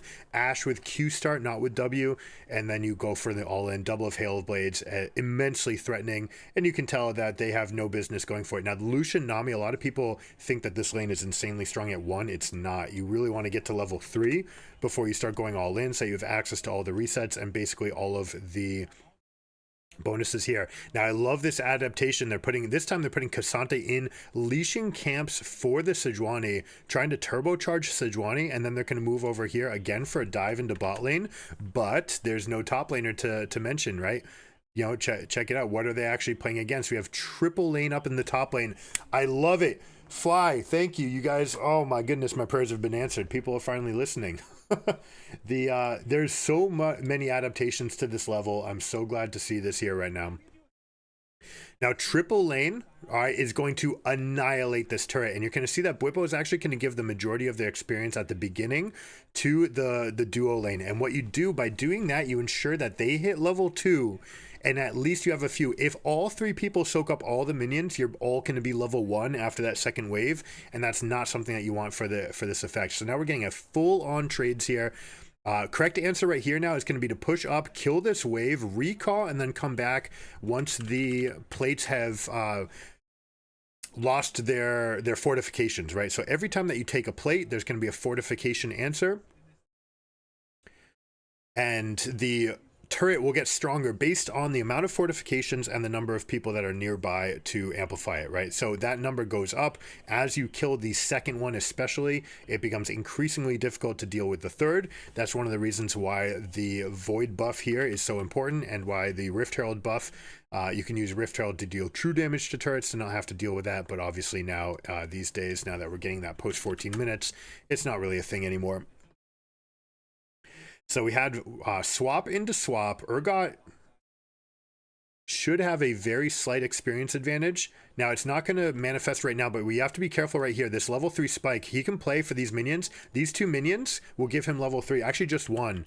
because he soaked enough down in the bot lane. He can go and take that and actually take that fight against the Urgot with that wave pushing in, but he does not take the window, not realizing that he has as much strength here. And this is what you get by being proactive and by moving around the map. This Cassante doesn't know whether or not there's a Maokai or two other people up in his lane in time to formulate that plan. And also, people are not rehearsed enough with the lane swap meta to know like where your XP spikes are going to come from. So Cassante absolutely missing out on a window there. He's going to want that one back where he hits 3. Not only that, but now they have double wards into a situation where they don't even have contest up in this lane. And look at this. We got these guys to level 3, and now they're in the lane where they're totally happy to do it. Ashe level 3, way weaker relative to how strong she is at 1 and 2. Lucian level 3, much stronger relative to where he is, all because of that passive. Once you have all 3 spells, access to this team takes over, and then from 6+, 3 to 5, they're exceptionally strong, and then level 6, they've got all-in pressure all the time, and they basically keep that all through the game, and because of changes to Lucian and to specifically Navori Quickblades, this champion scales just fine now. This champion deals a significant amount of damage with the culling, using, once you get to level 11 and you have Navori +1, all right, and usually, I mean, there's some amount of collectors, some amount of Kraken Slayers, things like this in the builds, but Navori is almost always going to come out second. Once you have that Navori, then you're going to be dealing an insane amount of damage with the combination. Now, other adaptations, no dragons being taken with the extra pressure. You do have Sejuani fighting for Raptors. No one's going for the Void Mites, spawning at 6 minutes now, of course. Flash for Jensen, making sure to not get bumped up. Yep, that would have been a kill with the Sejuani there. Good job flashing the first part, because you would have taken a significant chunk of damage there from Junja and Sejuani. This is still before the buff on Sejuani, so she's not doing that insane amount of damage that she's doing live. Now, if Jensen's flash being down, the fact that he's rotating out, Azir's going to come back with teleport, means that they do have a window to go for this dragon. We'll see if there's going to be an answer up in the top side, either the Void Mites or the top dive. It looks like they're going for that top dive, but it's just not enough. They do get Maple to teleport up in the top lane, which means they could have answered right here by baiting that teleport to top. In some situations, you can go for this play, but you can see ward, and lack of prio in mid means that they're pretty limited in those facets.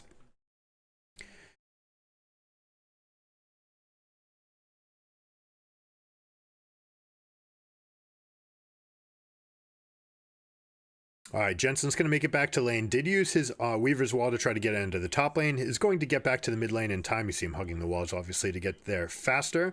Sejuani's going to stick around to get the 2. Now, we are on the patch where Ford Mites is where you get the bonus and where you're going to get the extra. So as long as you get 1 from the first batch, and you can try to play for prio in the second, which is exactly what this team wants to do, right? This champion, really from 3 to 15 is going to be significantly stronger. Actually, we'll call it 3 to 17.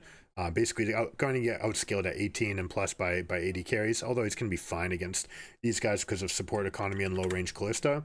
But 3 through 17, Urgot's always going to have prio. Talia's going to be fine against Azir. They're going to go even. And Maokai's going to have plenty of ultimate pressure for team fights. So the combination of these 3 champions all being strong plus Urgot spiking means that it should be very, very easy for them to contest for second Dragon and for second Void Mites.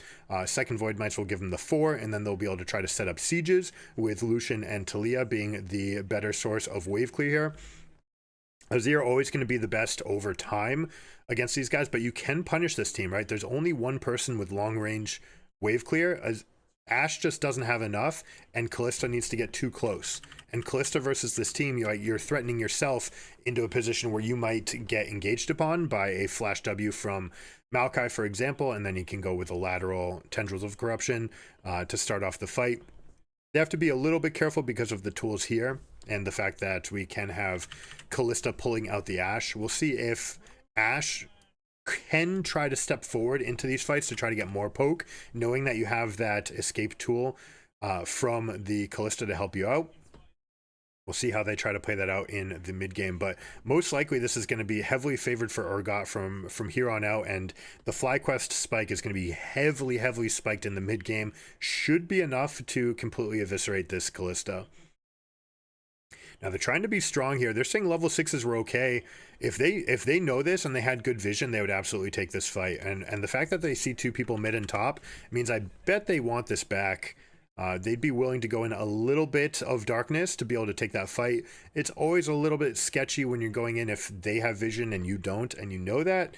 So they're saying, you know, we don't need to make the fight right now for this. We can go and take the prio. Basically, we've got the inside track here, forces your team to go out this way, means that we get access to the turret first. So taking a different advantage, rather than going for some kind of coin flippy fight that's 55-45, they're saying, hey, we can just guarantee the plate for ourselves and step back and collect that gold. Now let's see if they go swap again. This is a very dangerous lane to swap against because of the stickiness, right? You can have Ashe with the slowing attacks plus Kalista to just stay on you. Means that they can always chase you down. They're probably not in any rush to put Urgot against this duo lane. They probably want to stick with Lucian Nami. We'll see whether or not they go for that or whether or not they just send Nami over to try to make numbers advantages. This is your normal classic roam. They're trying to set up for the second void spawn, right? You got 110 here.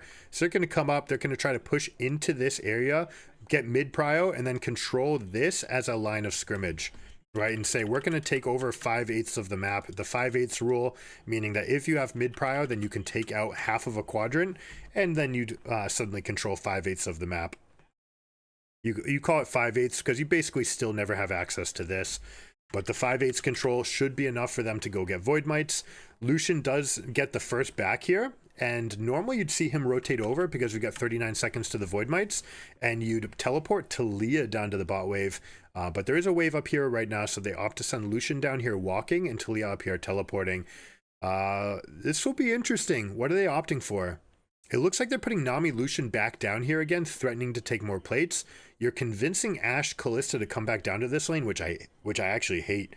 Right, they should be happy to go up and take this as 5 Void Mites, take this opportunity to move Ashe and Kalista into this lane and put Azir down here and use his R for peel, just wave clear with maximum potential. But they might be saying that, hey, we want dragons. We want to make sure that we start fighting for dragon stacks. Because we're a mid-game spike, we had to give up the first one, but we should be able to get dragons 2 through 5 in this spot. Good moves by Maple, dude. Maple's been killing it. Maple's been around in pro play as long as Faker, right? This is 10. I want to say 9 MSIs for Maple. Just absolutely been running it, running the scene in Taiwan for a long, long time. All right, FlyQuest does say that they want this. They are giving up the Void Mites now, so we're gonna have 5 Void Mites. I suppose what FlyQuest is saying is good luck ever approaching a turret for the rest of the game because we're going to be this. Nice shot.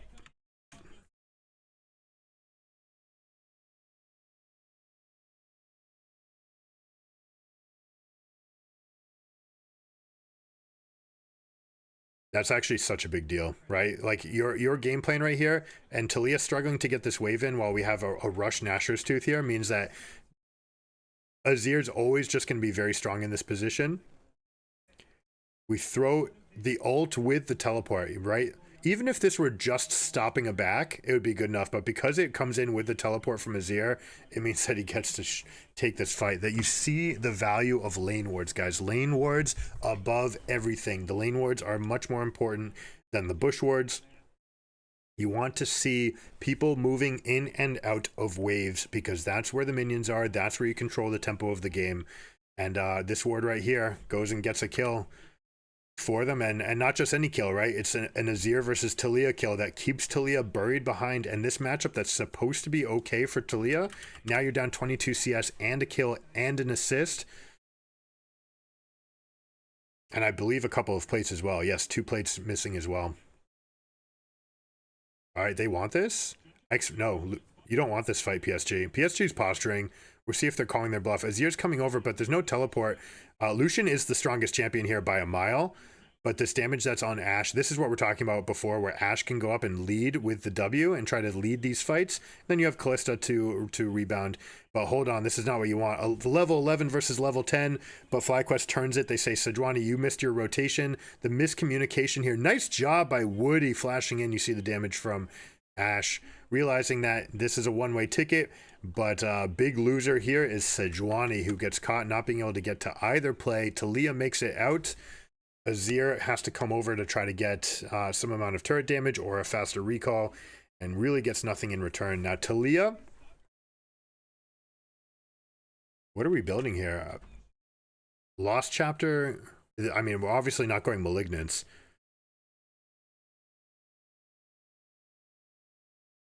Okay, you're okay with Ashe taking a root. In fact, Ashe should have zoned this one. Could have come back in. All right, so you're still fine. You're still fine. Now you can't be posturing forward right here. And right now you have to call Sejuani. You see Sejuani's still looking elsewhere. Even if you went for that fight, remember, this 3v3 was never going to favor PSG. Only with perfect execution, with an Ashe taking 99% of her damage and then getting Kalista ulted, thrown back in to die, and then trying to go 3 for 1. I just don't see a world where that's actually going to happen. Not ever, right? So now Lucian's going to be incredibly strong. Now this is the nerfed static shiv, right? I think this is the full cost static shiv. I'm kind of surprised to see this here. Now we're going to get, because of the first strike, you know, you do get a little bit of extra damage chipping this every once in a while. It looks like we're going to have rapid fire cannon, so it's going to be a very low damage Lucian to start off, but you are going to get those up front, and then we're going to have almost definitely Navori third. I don't see a world where we don't go for that. Normally I expect to see Navori here. We're taking a page out of Berserker's playbook. Rapid fire cannon is my style. It's my signature item. I always go at second. You know, there's some amount of truth to that, right? Being comfortable knowing that this is how your team is going to play every single game when you have the same item every single time. All right, PSG. You might feel like they should be behind because of what's happening in the top and the bottom lane, but Azir is so far ahead right now, 1.3k advantaged entirely to themselves, and that's where they're getting the source of their gold lead, is from that Azir. Going to be scary. I'm not a big fan of this Merc Treads right here. So let's see, you've got a slow here, you've got the root here, double root. Nothing from Talia but the damage, right? And we're talking about damage here as well. Lucian, we don't care about anything here. You do have one stun here from the Nami, but that's always going to be follow-up. And as the Azir, I don't think you're ever in a position where you're going to be taking this damage, and you are the one who's so far ahead of everybody right here that I would absolutely prefer this to be Sork Shoes and try to carry these fights front to back, because when you're that much further ahead, you want to make sure that you are the most impactful in these fights. There we go. You see Lucian damage, but this is the damage with no damage item. Oh, Ain gets stunned. Nami putting it right over the top though to mitigate the return damage. Love this wall by Talia. Team is forked. They cannot decide whether or not to get in or out. You'd have to expend flashes or spells from Kalista to try to get over that. That is a blowout from FlyQuest. And that's going to be so good. You've got this wave stacking for them in the bot lane. They're going to turn this around, kill these.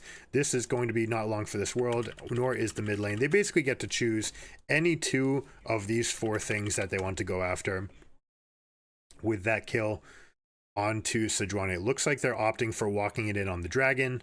And from the dragon, they'll go, or yeah, Urgot's going to go pick this one up. So those are the 2 that they go for. They may decide to try for a lingering push here, but that would have to be an exploitive play, because there's a chance that PSG sends everybody down here and then goes for an all-in on your rotation. It looks like they're trying to contest this. Urgot did pick up the wave. He has hit level 11, but we have 12 from Cassante. The fact that he teleports in means that they're very, very comfortable. And now they have to come back out. So they got the big wave. Urgot had to spend teleport, which is not what you wanted, but that is a decent answer considering the enemy team tried to come back over. Plus you did get a teleport out from Azir. Now Rift Herald plus X. I think it's just going to be the charge, right? Azir is too close and Azir is too strong.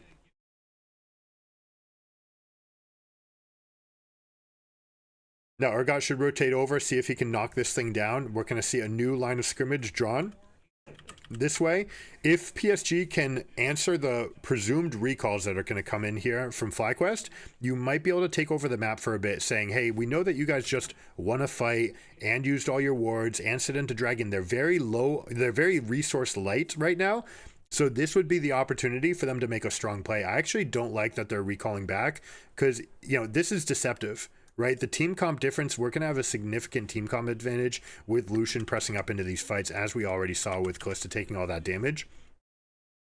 So taking proactive momentum plays is going to be a way that you can get through this. All right, Azir gets out. All the damage is on Cassante. They don't want this. You want to redirect if you can. You do not want to continue this fight. Jensen getting stunned means we might see all this chain CC follow up. Is there enough from the Nami? Nami's can have the biggest ebb and flow, or not ebb and flow. Is that ebb and flow? The one that bounces? But this is what we were talking about. Proactive play. You can try to take something. They might be a little bit late on rotations. People might be coming back out of base. You want to catch them before they shop, but just the syncopated timing of their play here means that they're able to go forward. Ashe flashing forward. This is exactly what you want to do when you have Kallista's Fate's Call as a backup for yourself. Nice bubble by Nami. Waiting till they're pinched in here by the wall and the minions. A lot harder to dodge that. Now, I don't think they're strong enough to take Baron, although they might, especially with the teleports being gone. They could have done it. Absolutely could have done it. Have to be a little bit leery of not having control of this quadrant at all, really. They just have the 2 wards that they placed down for themselves while they were chasing, but they're going to kick themselves from the VOD review. That was an opportunity to go for this Baron. They may be thinking that, hey, we're strong enough to just recall and do it again.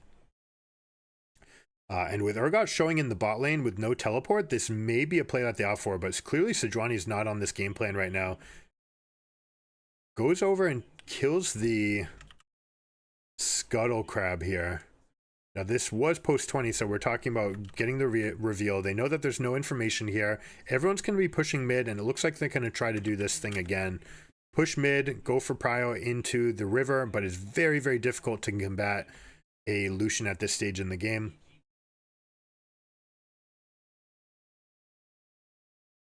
But they're doing it with 5 people, right? So they're going to have these numbers. Now, if nothing happens, if they can't make anything happen, then FlyQuest is going to get completely crushed here. But, sorry, if nothing happens, FlyQuest wins. But if they can answer Urgot with no teleport and they can go for an engage, then they might be able to dominate them. But what they're saying is, hey, we can hold you back. We've got Lucian Nami. We're completely fine playing for this. We end up getting a complete crash into the wave. Now, Cassante rotating is the worst possible thing here. Now you've given up all of the advantages that you just gained for yourself. You had HP advantages. You had prio. You used the mid wave to push and gain all of this vision in the northern quadrant. And you gave it up now for a fight against Urgot that you don't even win. And now you don't even have the pressure on the Baron. So PSG with a huge miss, not going for the Baron there. Maokai with his zoning ultimate. This is going to be to gain control of this quadrant as they approach for dragon. We're going to go for D4, trying to be a 3rd dragon for FlyQuest. You're going to see that they're going to put some lingering vision in harder to find places, right? You tucked in against this wall right here. Make sure that it's out of range of the control ward that might go right here, or any sweepers that they might go if they walk it. You see that? Boom. That's what we're talking about. That little space, that is pivotal. And it is super important when you're placing your wards, and that's just one of the reasons why you want your wards outside of bushes, because you will see significantly more.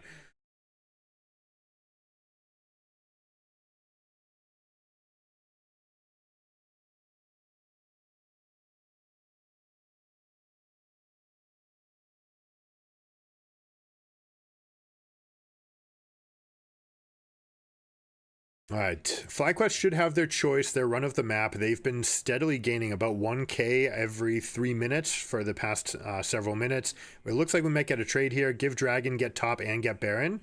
We'll see if they go for anything else. Opting not to take this fight. No, they're coming in late. They're saying, hey, you guys are committed to the Dragon. We're going to take this engage. Maokai winning the smite on top of that. This game's going to be a blowout. They don't even have Urgot. They don't even need the Urgot. Scuttle Crab tanking the calling for them. Nice movement by Bwipo. Beautifully done. PSG completely threw the game. I'll go back and show that moment. They had a moment of strength. This game is done. So let's go back to this Cassante rotation. So look at this play right here. They've got, look at what they accomplished. They go for mid lane push. They already missed the one Baron right on spawn. But now they're stronger here in the mid lane. Urgot's going and pushing in the side lane. This is step one. All right, so this is known as prio, right? You send the wave into them. You're feeling stronger. You are stronger because you have more members. Maokai's clearing a camp. Urgot's in bot. So you are definitely stronger here. You are saying that we want to give up this outer turret in the bot lane for prio into your jungle. So from this position, expect them to come over and lay a line of wards and then a secondary line of control wards behind it. Then they're going to come back up and push the wave again. But here's where it goes wrong. K'Sante leaving means that you're no longer stronger. You're just 4v4 against Lucian Nami, which means you're not actually stronger. What you need to have is all of your players with all of your ultimates. Sejuani's coming up. You have multiple long-range catches from these Freljordian princesses. Or queens, I should say. And then you'd play for this wave. Now you have your ward line. Boom, boom. 1-2 plus 2 control wards plus 1 in the pit. They would have a perfect situation here for just hard use of ultimates. Engage, hit for 60, aim for 60% of the damage. Try to go for a 60-10 sort of trade where you just get a little bit of chip damage back from the spells, dodge most of it. Try to get, I mean, any of these people can take the damage and it's basically going to stick. You only have the healing sources from Nami here. And so if they go, and you see that the plan, this is the plan. We've got 1-into-1. We've got the Ashe ult, but because it's 4v4, they don't actually get that much. And K'Sante continues his trudge down into the bot lane, and now they can't even use this ward line that they have. If they had continued and pressed, crash this wave in, go for the HP lead, and do it with 5 members so that you can actually ensure that you definitely get a tangible advantage, then you could come over here, and Urgot still does not have teleport. He would have been coming from literally the farthest spot on the map to try to get to Baron. They would have been able to take this fight and they would have been able to play that. And with all this vision, they could have taken it for themselves. So a huge, huge miss from PSG. Their macro basically entered the game. There's no other way to describe it. This was a play to lose. This was not a winning play. This is not an attempt at a win. This is an attempt at not to lose. And instead you just give the enemies everything that they wanted. Right, Maokai ultimate to get 1 turret, damage on another, rotation onto another, and they get everything that they want out of the whole play. We'll jump back ahead. Wait, did we? All right, let's go back. We'll see the setup on the fight.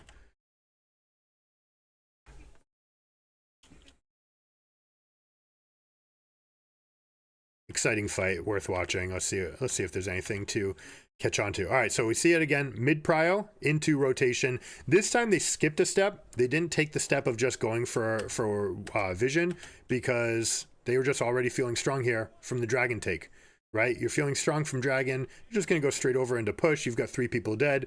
And this ill-fated fight for the dragon means that you're giving up prio here, but somehow this turned into a fight, so I'm excited to see how that happened. Don't even kill this. No, Masu, this is a mistake. You're just buying them time. Although, it's not the end of the world, because if Sejuani, who is one of the people who is alive, comes in, you don't want them to see, but leave that to the Maokai, right? Leave it, or even to the Urgot, who can just go with fast attacks to clear this much faster. You are the primary source of damage to this objective, and you want to make sure that you're crisply hitting it as hard as you can. So here we go. We see the engage. Not even Q or using, no, was it Q? All right, I thought it was flash. 22-33, playing for the fight. They do have an HP advantage. These people also have not shopped, and you have shopped. And we have a Kalista ult. No, we do not have Ashe ult coming out of base. Sejuani steals it, coming over this wall.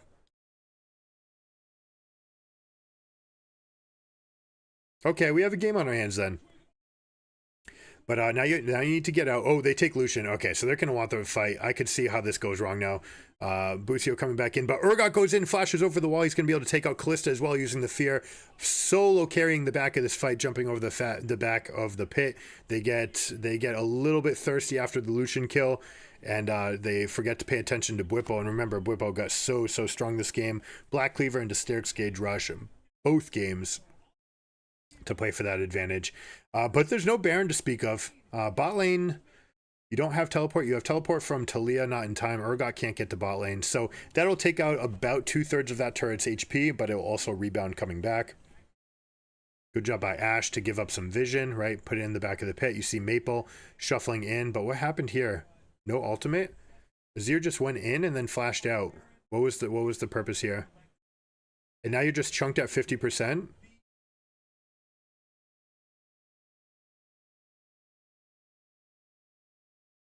No silence or anything. Now rooted, like you... The ultimate must still be down, and we just can't see it right now. I want to see it live.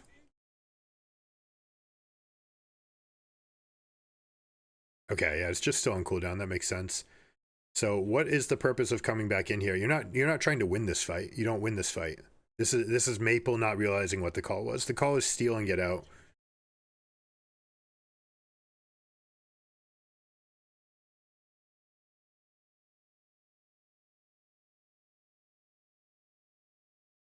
Big damage, flashing over. Good. I mean, this mastery of the Urgot, huge. Huge.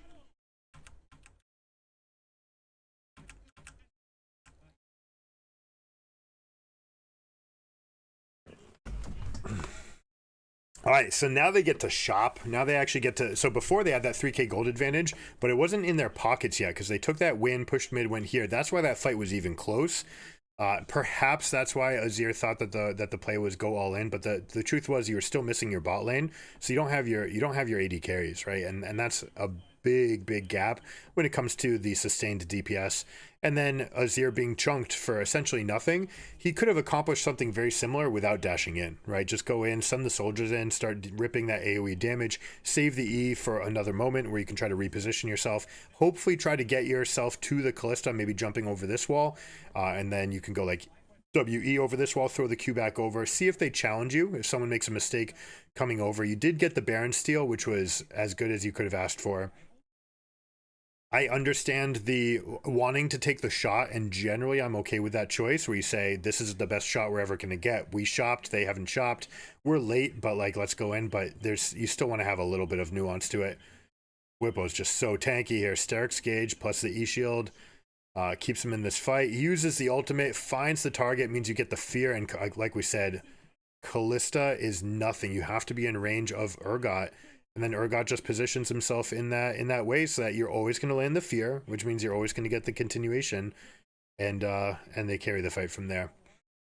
Now with all the gold in their wallet, I like this idea of a ward line like this, saying, hey, we're going to try to hold on to this quadrant. We want to answer your 5/8 control and see if we can actually catch you in rotations, especially with Ashe, Kalista, Sejuani, for example.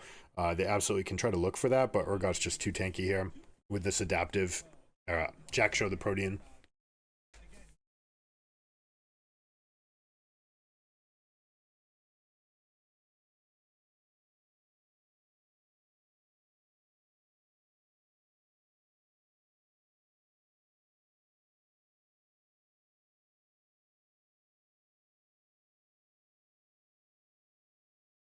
It's how to flex your lead. You've got a level lead, use it. Worst thing you can do is just trade resources.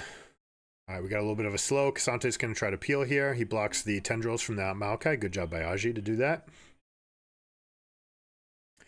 Aji was the weak link on this team last year at Worlds. I'm glad to see the roster coming back and contesting again. And this PSG group has been... I mean, they have tons of experience, right? All of these players have tons of experience getting in. I want to see, did Taiwan get another team in? I doubt it, right? I don't think they would have.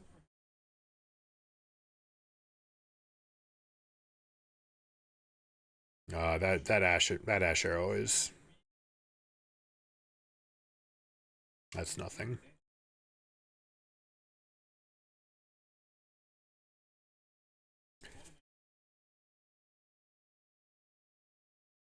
Yeah, right. FlyQuest gets all the options here. Top is crashing in. That's permanent damage. You got a great angle on the Maokai. You can take this fight because you're just stronger. Lucian in the mid game scales to any relevant point of any game. You don't see games getting to five items on 80 carries anymore. So, ooh, flashes, but missing means that it's no good. Busia was the one person who didn't flash. Does get over. We have a kill on the backside. So this is a fight. It seems like it's close enough, but you see how big Whippo is, and when you get these big melee calamities, Urgot's always going to be best in those spots.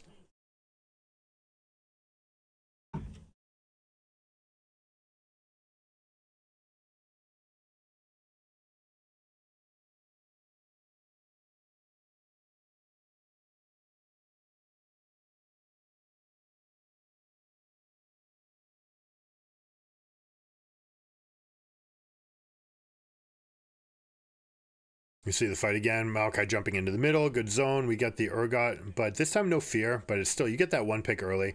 And you see the importance that Bwipo's laying. I love this play here. Multiple flashes. The fact that they get the flash in the airborne, but they're not able to finish Masu right away. He gets a little bit more damage out. That damage does matter. Jensen being a secondary carry, plus the fact that Bwipo's just AoEing the entire way. So they almost get the fight that they want, but Urgot's just too big.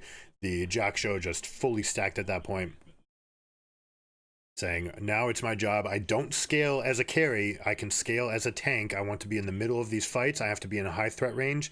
A lot of people make the mistake of going triple damage items here, and it's just not necessary, right? You can just build into tankiness, use the shield, use the fact that you're getting shields from A, your shield, B, from your Sterix gauge. You've got the plated steel caps. So if you can stack up some amount of defensive stats, you're going to be fine. Your Black Cleaver is more than enough to start shredding the damage for Lucian to be your primary. And again, these are the two primary dealers, 1 AP, 1 AD, and then you have Urgot to just be in the middle of the fight, help control fights. Nami loves that situation where you have a pivot. PSG trying to take one last ditch at this, but I can't imagine that they even win by, that they even survive with 20% HP here. Or how do I say? I can't expect them ever even denting more than 20% of the HP totals here with the Ocean Drake, the Ocean Soul online. Yeah, there we go, a little bit of a jump, but yeah, yep, just about that. 20% HP whittled away, not nearly enough. That's going to be the GG push. 29 seconds, of course, is long enough. They do not need to go back for the Baron. This is the end of the game. We'll see if someone comes up and tanks. They should have Maokai come and tank and then wait for the respawn on the minions to draw up aggro. Or you might just do it with Bwipo using his own shield. You see him grabbing both turret aggros and then jumping to the side. Beautifully done. I love seeing the small scale stuff. All right, like take a peek at this for a moment. Bwipo takes the aggro. Maokai's already in position. Bwipo jumps to the side, so now he's not tanking both, but he's only tanking one. This will ensure that he stays at high enough HP. This is just really good fundamental use for endgame procedure. This turret drops its aggro. The only thing in range is Maokai, so now it goes onto the Maokai, who's not as tanky as Bwipo because of the level difference and the fact that we had the stacked Jack Show, right-plated steel caps. So what ends up resulting, Bwipo can tank this turret, that's fine. Maokai tanks this turret, and then you're able to kill this one before Bwipo takes any more damage, right? And if you were taking two turrets the whole time, you might, in some worlds, probably not this one, but you might actually be in threat of losing all your life. And if you do, then sometimes that can mean that you don't quite have enough damage to finish it off. This was perfect. You go up, the person who's tanky with a shield goes up and grabs both, then you drop one and you let your secondary tank take the other. This is perfect fundamentals for endgame procedure here. I think a lot of roads would have won right here, but it's nice to see that they're playing at that level. And you know what? I expect nothing less because of this man right here. This guy that you're seeing on stage, Bwipo, this guy is a mad genius. All right. He is, if not the highest, number 2 game IQ that I've ever met of people in the game. And he's cooking. He's cooking and he's not done either. All right. He's going to explain to this team all of the iterations that can come out of these lane swaps, where to move, how to do. They basically pick 4 champions and trust him to pick the 5th one that matches it. And they have so many options that allow them to play for strength through top lane, through bot lane, and it gives them such flexibility that it allows them to do multiple plays going into these games. So it's exciting to watch that. I really love seeing it. Good job to FlyQuest. That should advance them into the group stage. Next series to watch, I believe we have T1 versus Top Esport. No, T1 versus Astralis. Then we're going to have the winners of these series to play against here, and that's going to be the 2 teams that make it into the main draw.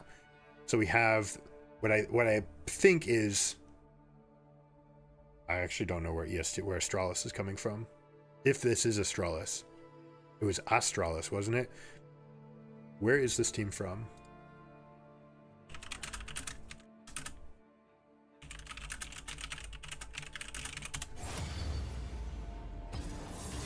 Astral Esports. I want to verify that I'm human. It looks like a LAN team. No, South America. Okay. Latin America South. That's where it's from. Okay. I presume. I doubt that they're importing. So you have number 2 seeds from the 4 major regions playing against the winners from Brazil, Latin America South, Taiwan, and Vietnam. So I want to see now the schedule. MSI group. Can we look at groups? We don't have the full groups. I guess we'll find that out.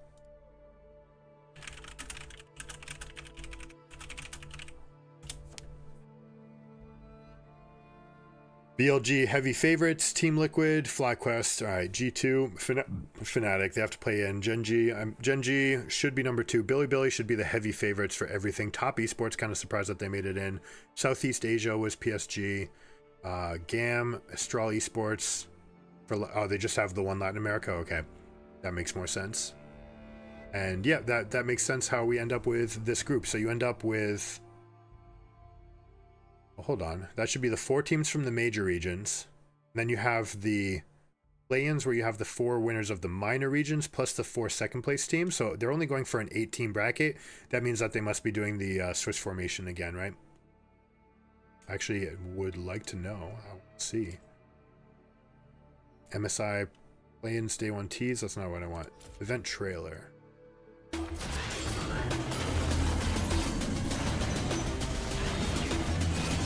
1440.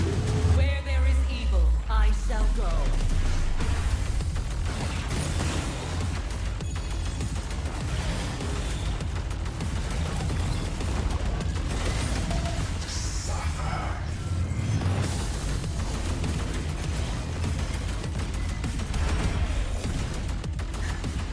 This is more for the event. This is not what I want.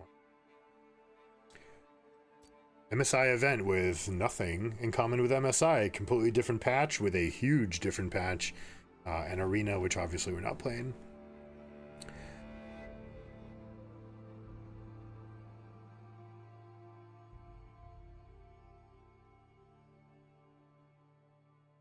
Yeah, this is going to be the same O2 bracket, I imagine. It was such a wild success that I think they're going to replicate it always. The format being play Swiss,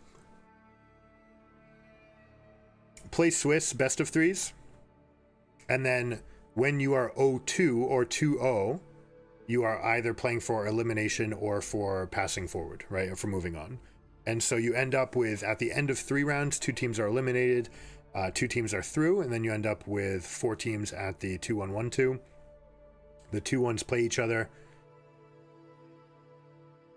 Winner of that goes through. The 1-2s play each other. The winner of that survives to play the remaining loser, so the 2-2-2 teams. And that's how you end up getting 4 teams into the upper bracket. It's an exciting format. Every game matters. You eliminate the teams quickly that need to get eliminated. It is such a good format, so I think it will stick around forever, it looks like. Hopefully. We hope. Can do it with 16 teams as well. Just have an extra round to get across with that. This interestingly enough, right, because we are autofill protected. Actually, you know what? Because we're autofill protected, maybe that's a better time to use it up here. But because we're autofill protected when we otherwise might not be, and it seems like they're passing out a lot of autofill protections, most likely based on how many people are likely to be in their games. You might see some teams that takes a while to build them, because as long as everyone's autofill protected, if nobody wants to jungle, then you won't get a jungler until someone who's not autofill protected. You know what I think that means for me? That's the new meta that I think we're going to be a fill player again. I think we'll be fill. I think that's the new meta. If this is the way that they're going to pass it out, you're going to have way more people on autofill protection, meaning you're much more likely to get long queue timers. You're also more likely to get like the awkward fills. I don't know. Is it more likely?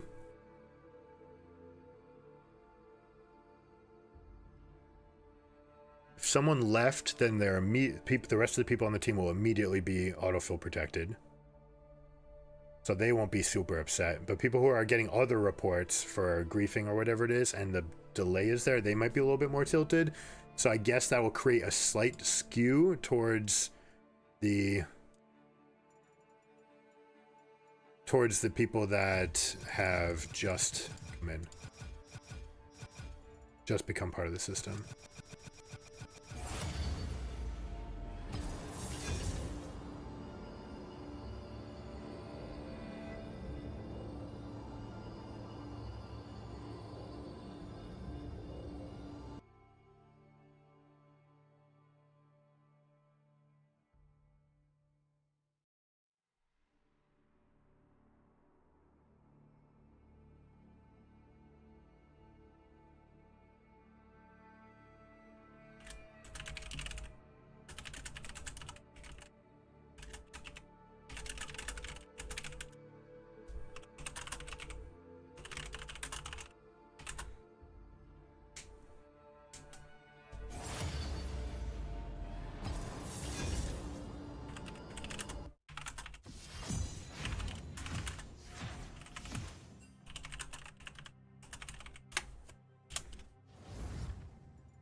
We end up getting filled into top.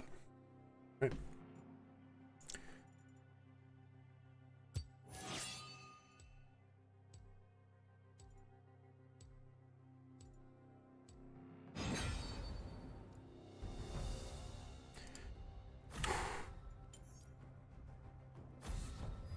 Alright, Jax particularly strong into Viego, also good into the majority of my pool. That's the champion that I probably least would like to see. I haven't thought about this in a while. Let's update. Who would I pick into Jax? Just go last 30 days. You know what? Everything's going to change now. Fighters all got stronger.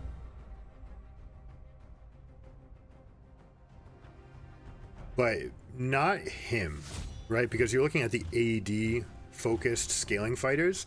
He probably got weaker to them. That's tough to say.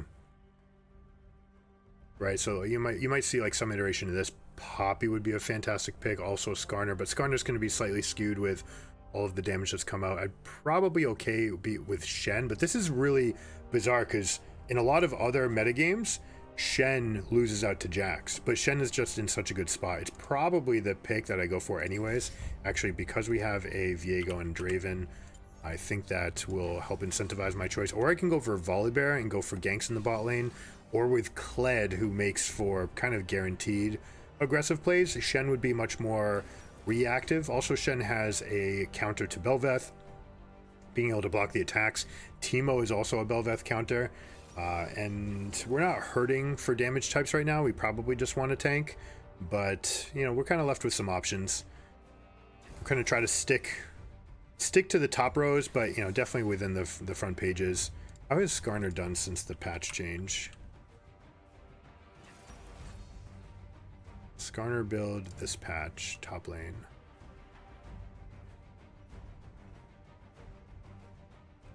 Okay, he's back to normal stats here.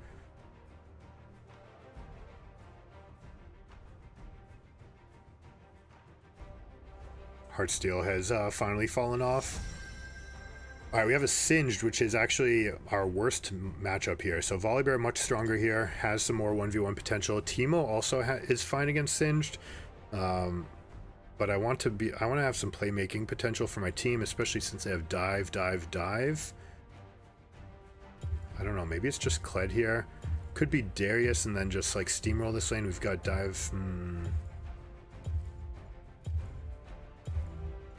We're gonna go with Volibear. I think we'll be okay here. Singe cannot lane against me, so we can try to take advantage of this. Gonna go here.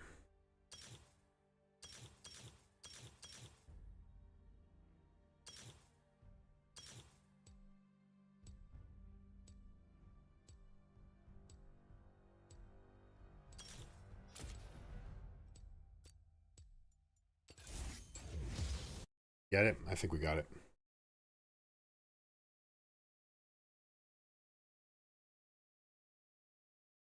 All right, Volibear Singed. We've got Phase Rush, so no chance of trying to all in this guy. We do have the press the attack, so Phase Rush might have been a pretty solid answer here from Singed. Means that we can't get any slows to follow up on the fights from the stuns using our E. So we'll basically try to wait till we have the fight here. We can take the lane pressure to the Singed whenever we want. If he tries to force through our wave, we can do the same thing back to him. So we should be in a position where we're never worse than he is. We don't have Grasp to keep ourselves a little bit safer. We're using Taste of Blood for that heal. Maybe Fleet Footwork actually might have been an option here. Generally don't want to do that though, because I want to have the kill pressure, especially when we go this AP build. There are enough sources where I'm going to go Abyssal Mask eventually and then transition, sort of like that Urgot did. We go with two middling items into bimodal items. So Riftmaker, Shirelia's into tank, Riftmaker, and then maybe last item Nashor's Tooth. Could just go Rod of Ages actually, because Singed is almost definitely going to give us a completely blank lane phase. So Rod of Ages might be the best use of our resources. Maybe means I should have gone something different here. We only have one teleport in the game. So we didn't get our teleport. Yeah, we didn't get our teleport. That means proactive plays.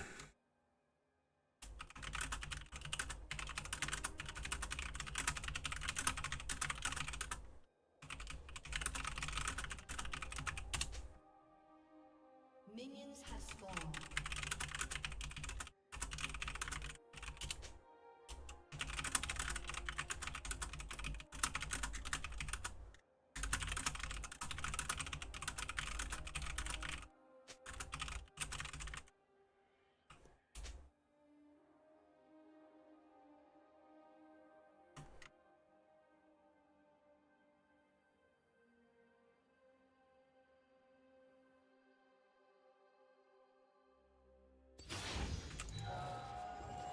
What's up, Meta? How you doing? Welcome back.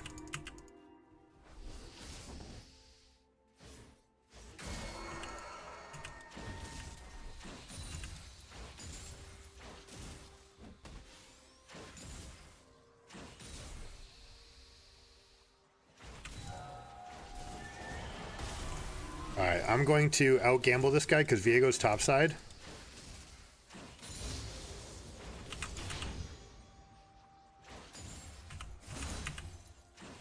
Singed is going to balk first. Now he's going to finally hit his 2, but we're going to come over here, and we're going to get this wave in.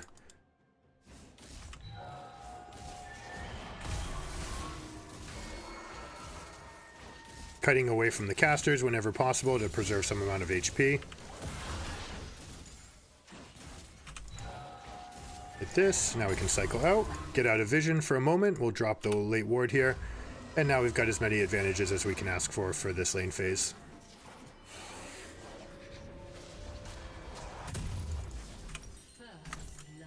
You know what, if this guy's going to walk past me a lot, then I think I actually just want this call. I expect him to go into a proxy next set around. It looks like he's trying to clear this, but he doesn't have enough mana. He might be able to get 2 activations off. He is trying to like trim it. Yeah, he's got just enough, but he doesn't have Doran's Ring, so he's running out. That means that I'll be able to catch all of these. And, oh, all but one. Means that he'll be on the back foot coming back out here. I missed. No, I missed them all because I screwed it up. That's what I get for swapping my item here.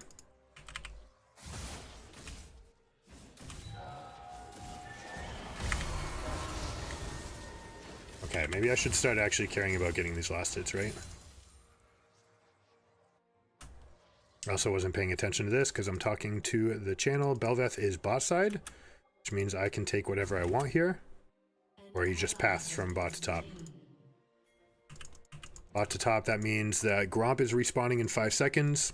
Presumably, assuming that she did blue into the other side.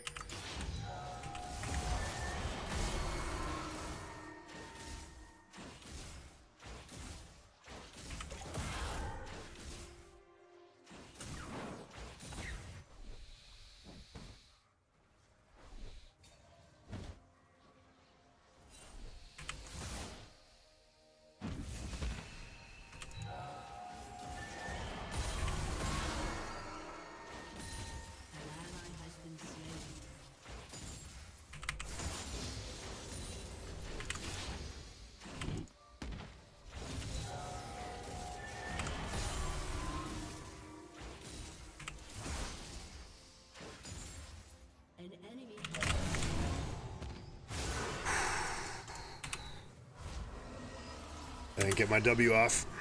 Rip. Thank you, meta. Thank you. We can have some fun with it. Alright.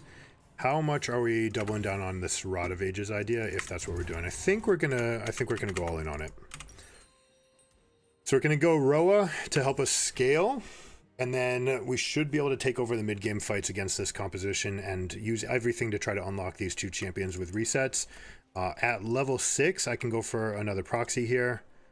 Can actually start the... Bach.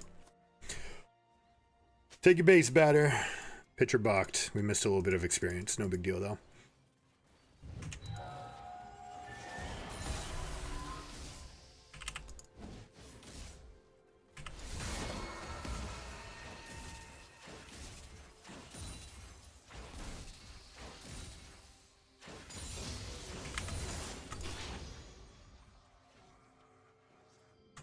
Gonna pull the Viego over here. There should be no world where Singe gets here in time if the Viego comes right now.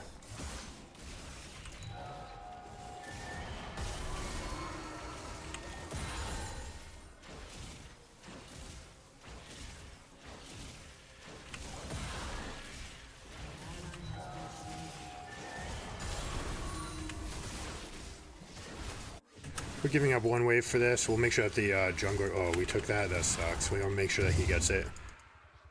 Now we'll take this. Now we can go for a gank on Victor. We're basically skipping a wave here.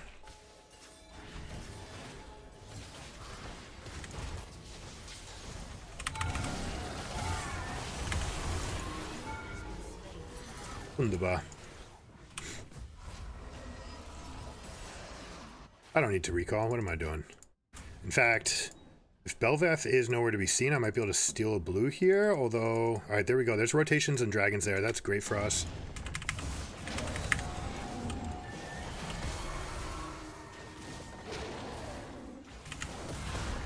Victor's not there, so they actually might be able to take this fight. Maybe I should have stayed for this.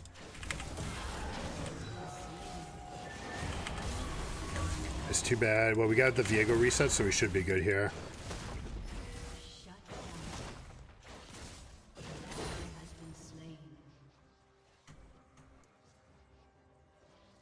Missed the tail end of it.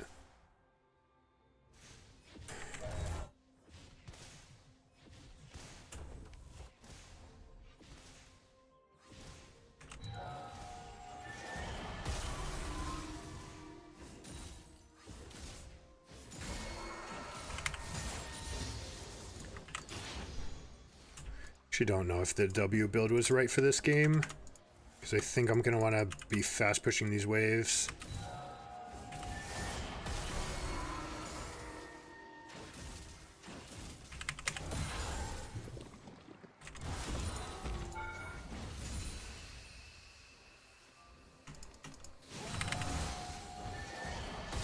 I moved myself out of my shield, that's no good.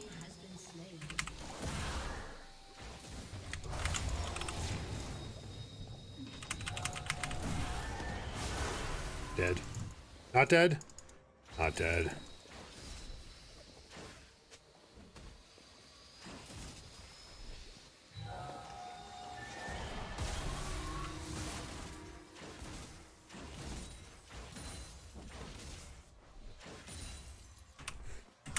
I win the staring contest.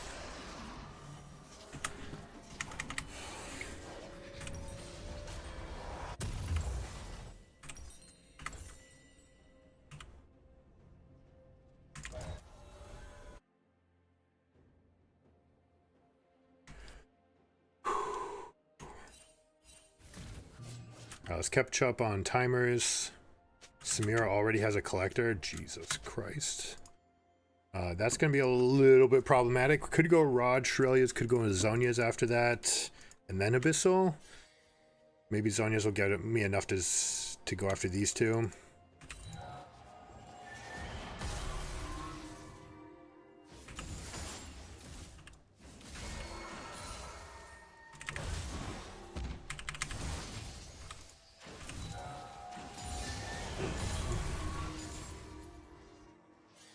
These guys are going to let me through. He's going to go through on the other side. I am going to go with a second point. No, I'm not.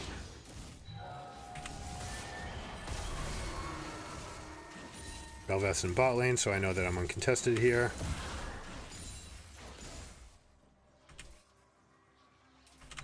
Do this to keep my stacks up.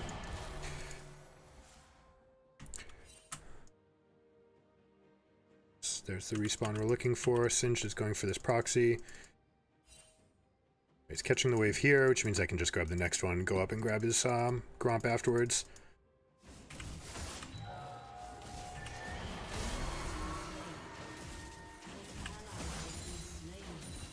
Executed.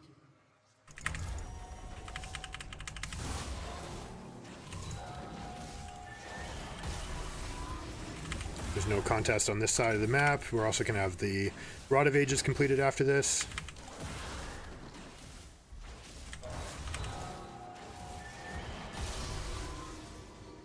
Come here.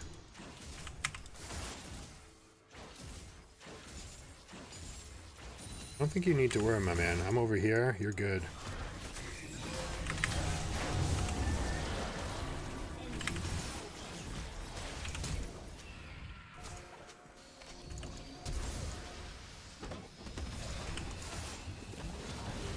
I did not want him to go for that. We do have the 6 grubs though, which means we'll be able to make proactive plays. Maybe could have just ulted out of that.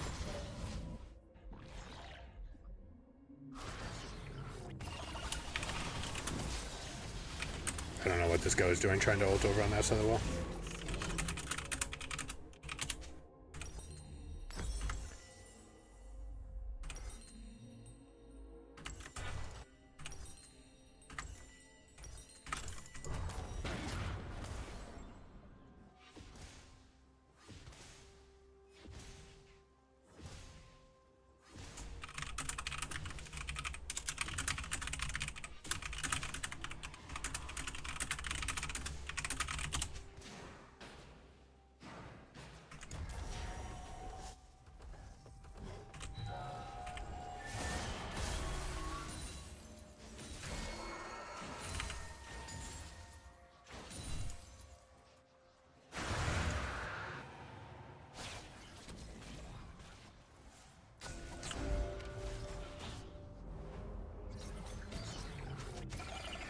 An ally has been slain.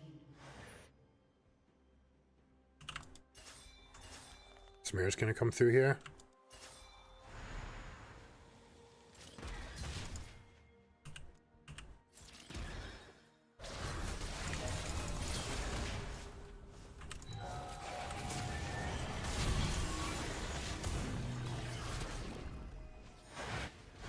How do we get hit here, guys? Raven's coming out of the base just to say that he came out of the base.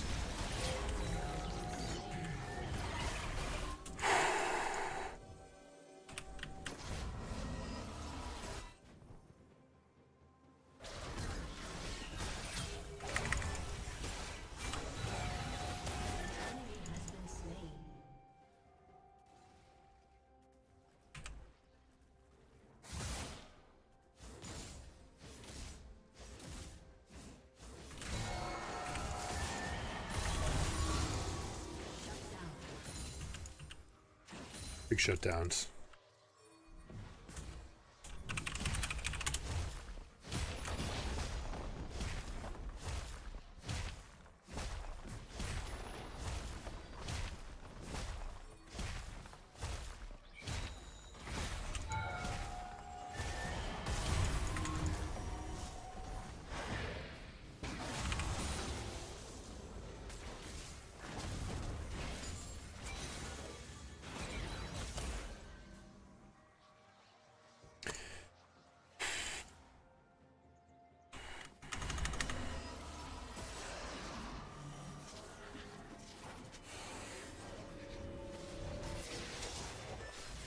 Guy has the damage too. Oh, nice shot.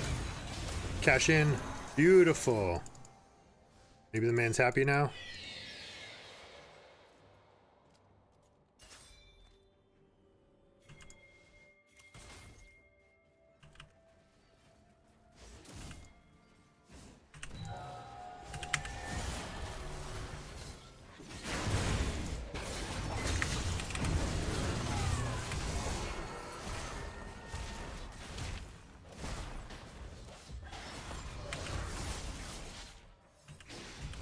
The guy's gonna be so pissed. We like gave it to him, and because he was trying to play around us hitting again, he didn't get it.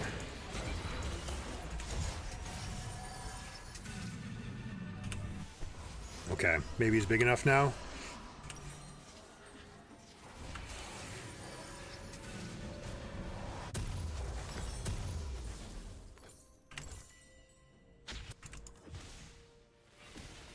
You can take that, that's fine. No, he wants me. Okay.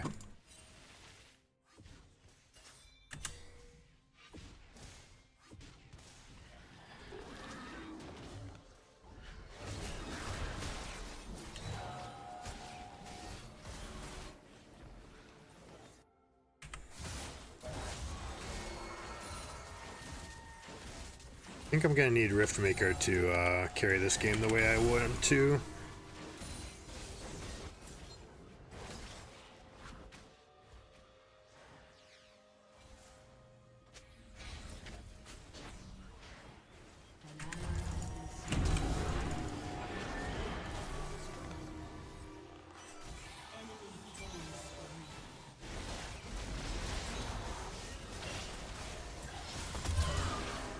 Take the corpse.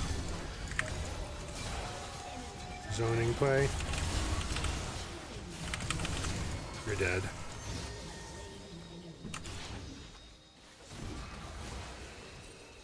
An ally has been slain.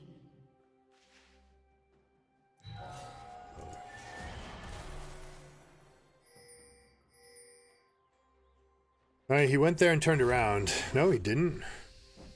That's bizarre. I could have sworn the vision told a different story.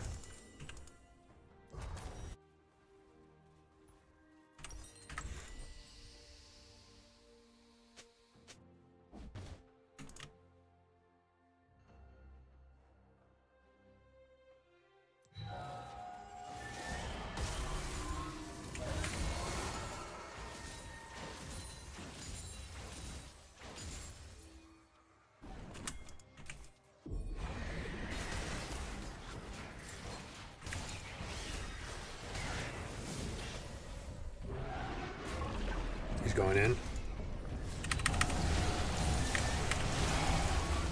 That's too far.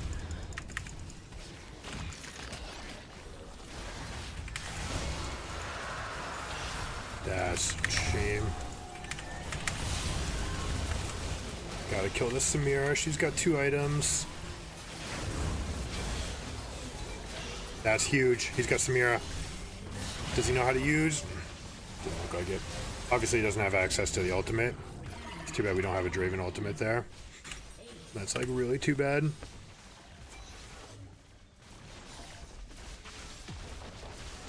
She flew out. You know, I must have just shorted it there because it's always 1100 range, so you're always going to go out here. Can try to catch her en route if you have like a Poppy knockup, for example.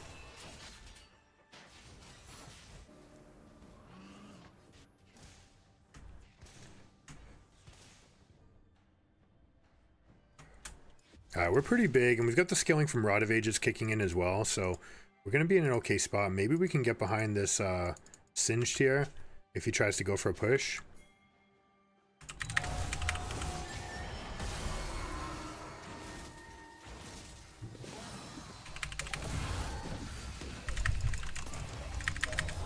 That's never gonna be enough.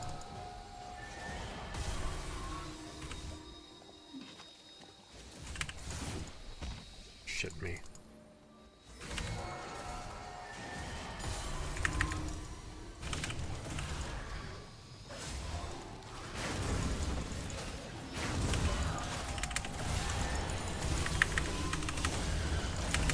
That's so much damage. Ugh.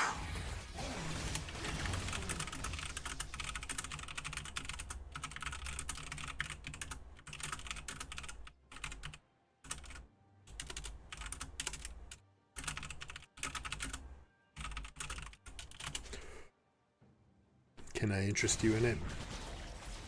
If you're happy with the way you are, man, power to you, but it's too bad. It's very unfortunate for our team.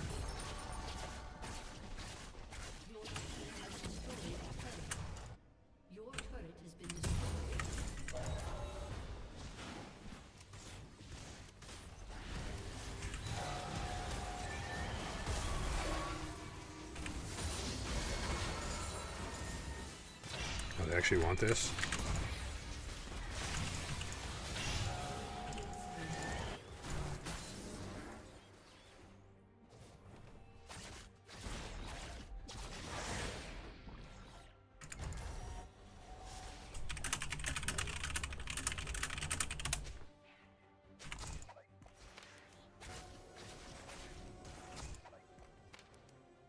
Trapped here.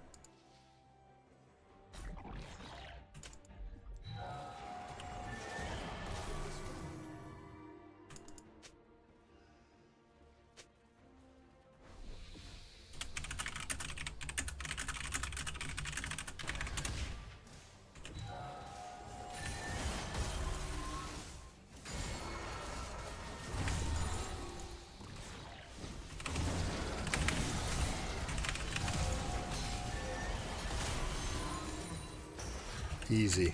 1v5, folks.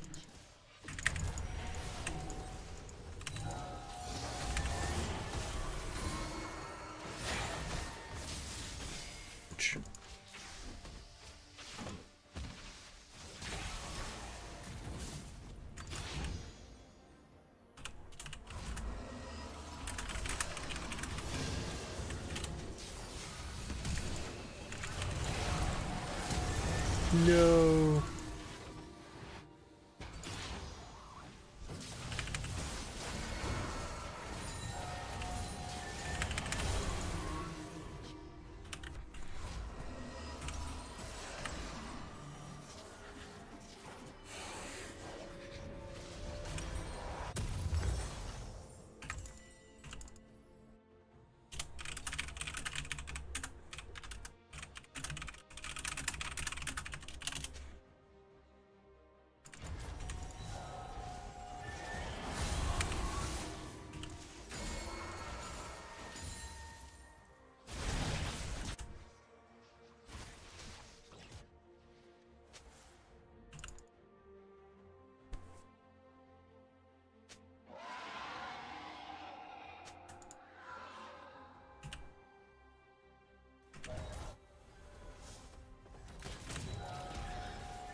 Can't win them all.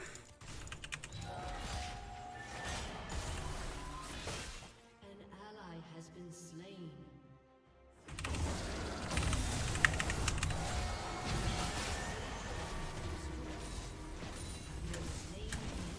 Dead again.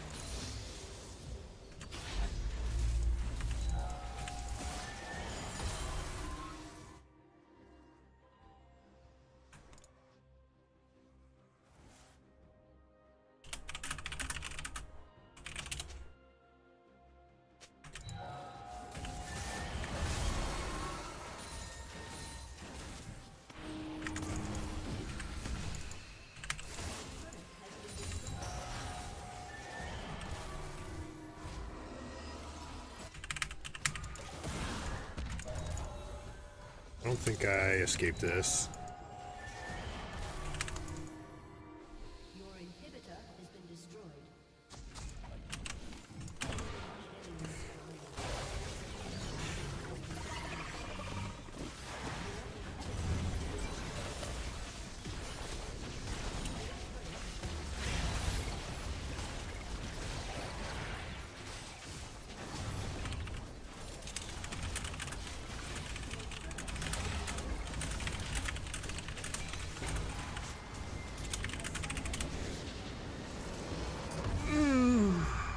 Can't help them all.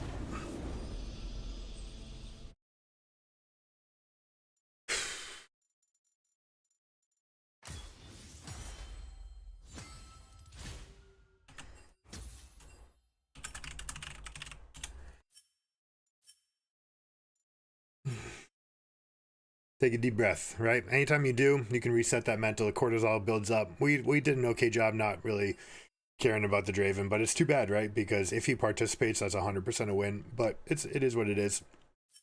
Tough lane. I wonder what he was actually upset about. He was raging at the Morgana. So the thing is, like, holding other people to the same standards that you hold yourself to is unrealistic. Different people have different skill sets. Some people have strong mentals. Some people have good game knowledge. Some people are good mechanics. Some people know their champion inside and out, and they're playing against people who don't. So there's always going to be that template that's going to factor in, you know, you are a completely different person. So for example, Draven and I, complete opposite ends of the spectrum. We're in the same game, in the same ELO. He's doing it with high skill and no mental. I'm doing it with all mental and no skill. And right, there's going to be a blend. Everyone else is going to be in between those spots. It's too bad that we couldn't get that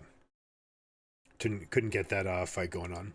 But anyways, I appreciate you guys hanging out. Thank you so much for the support, the follows. I see you guys.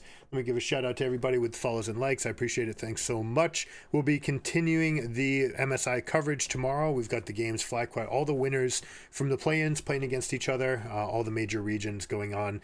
And we'll be breaking that down and seeing some more of the lane swap meta that is emerging. Again, like we said earlier, hopefully you guys got a chance to check it out before. But if you're just joining the channel now, if you're just tuning in, go ahead and watch the beginning of this video today. We went over everything that has to do with the lane swap meta, what they're trying to do, what FlyQuest and PSG did right and wrong in both of their games, and then moving on from there. So hopefully you guys enjoyed it. As always, you can check out gigagamingacademy.com and use code GIGAGAMER, or you can sign up for a free eval. I'll catch you guys next time. Keep it surreal. Peace.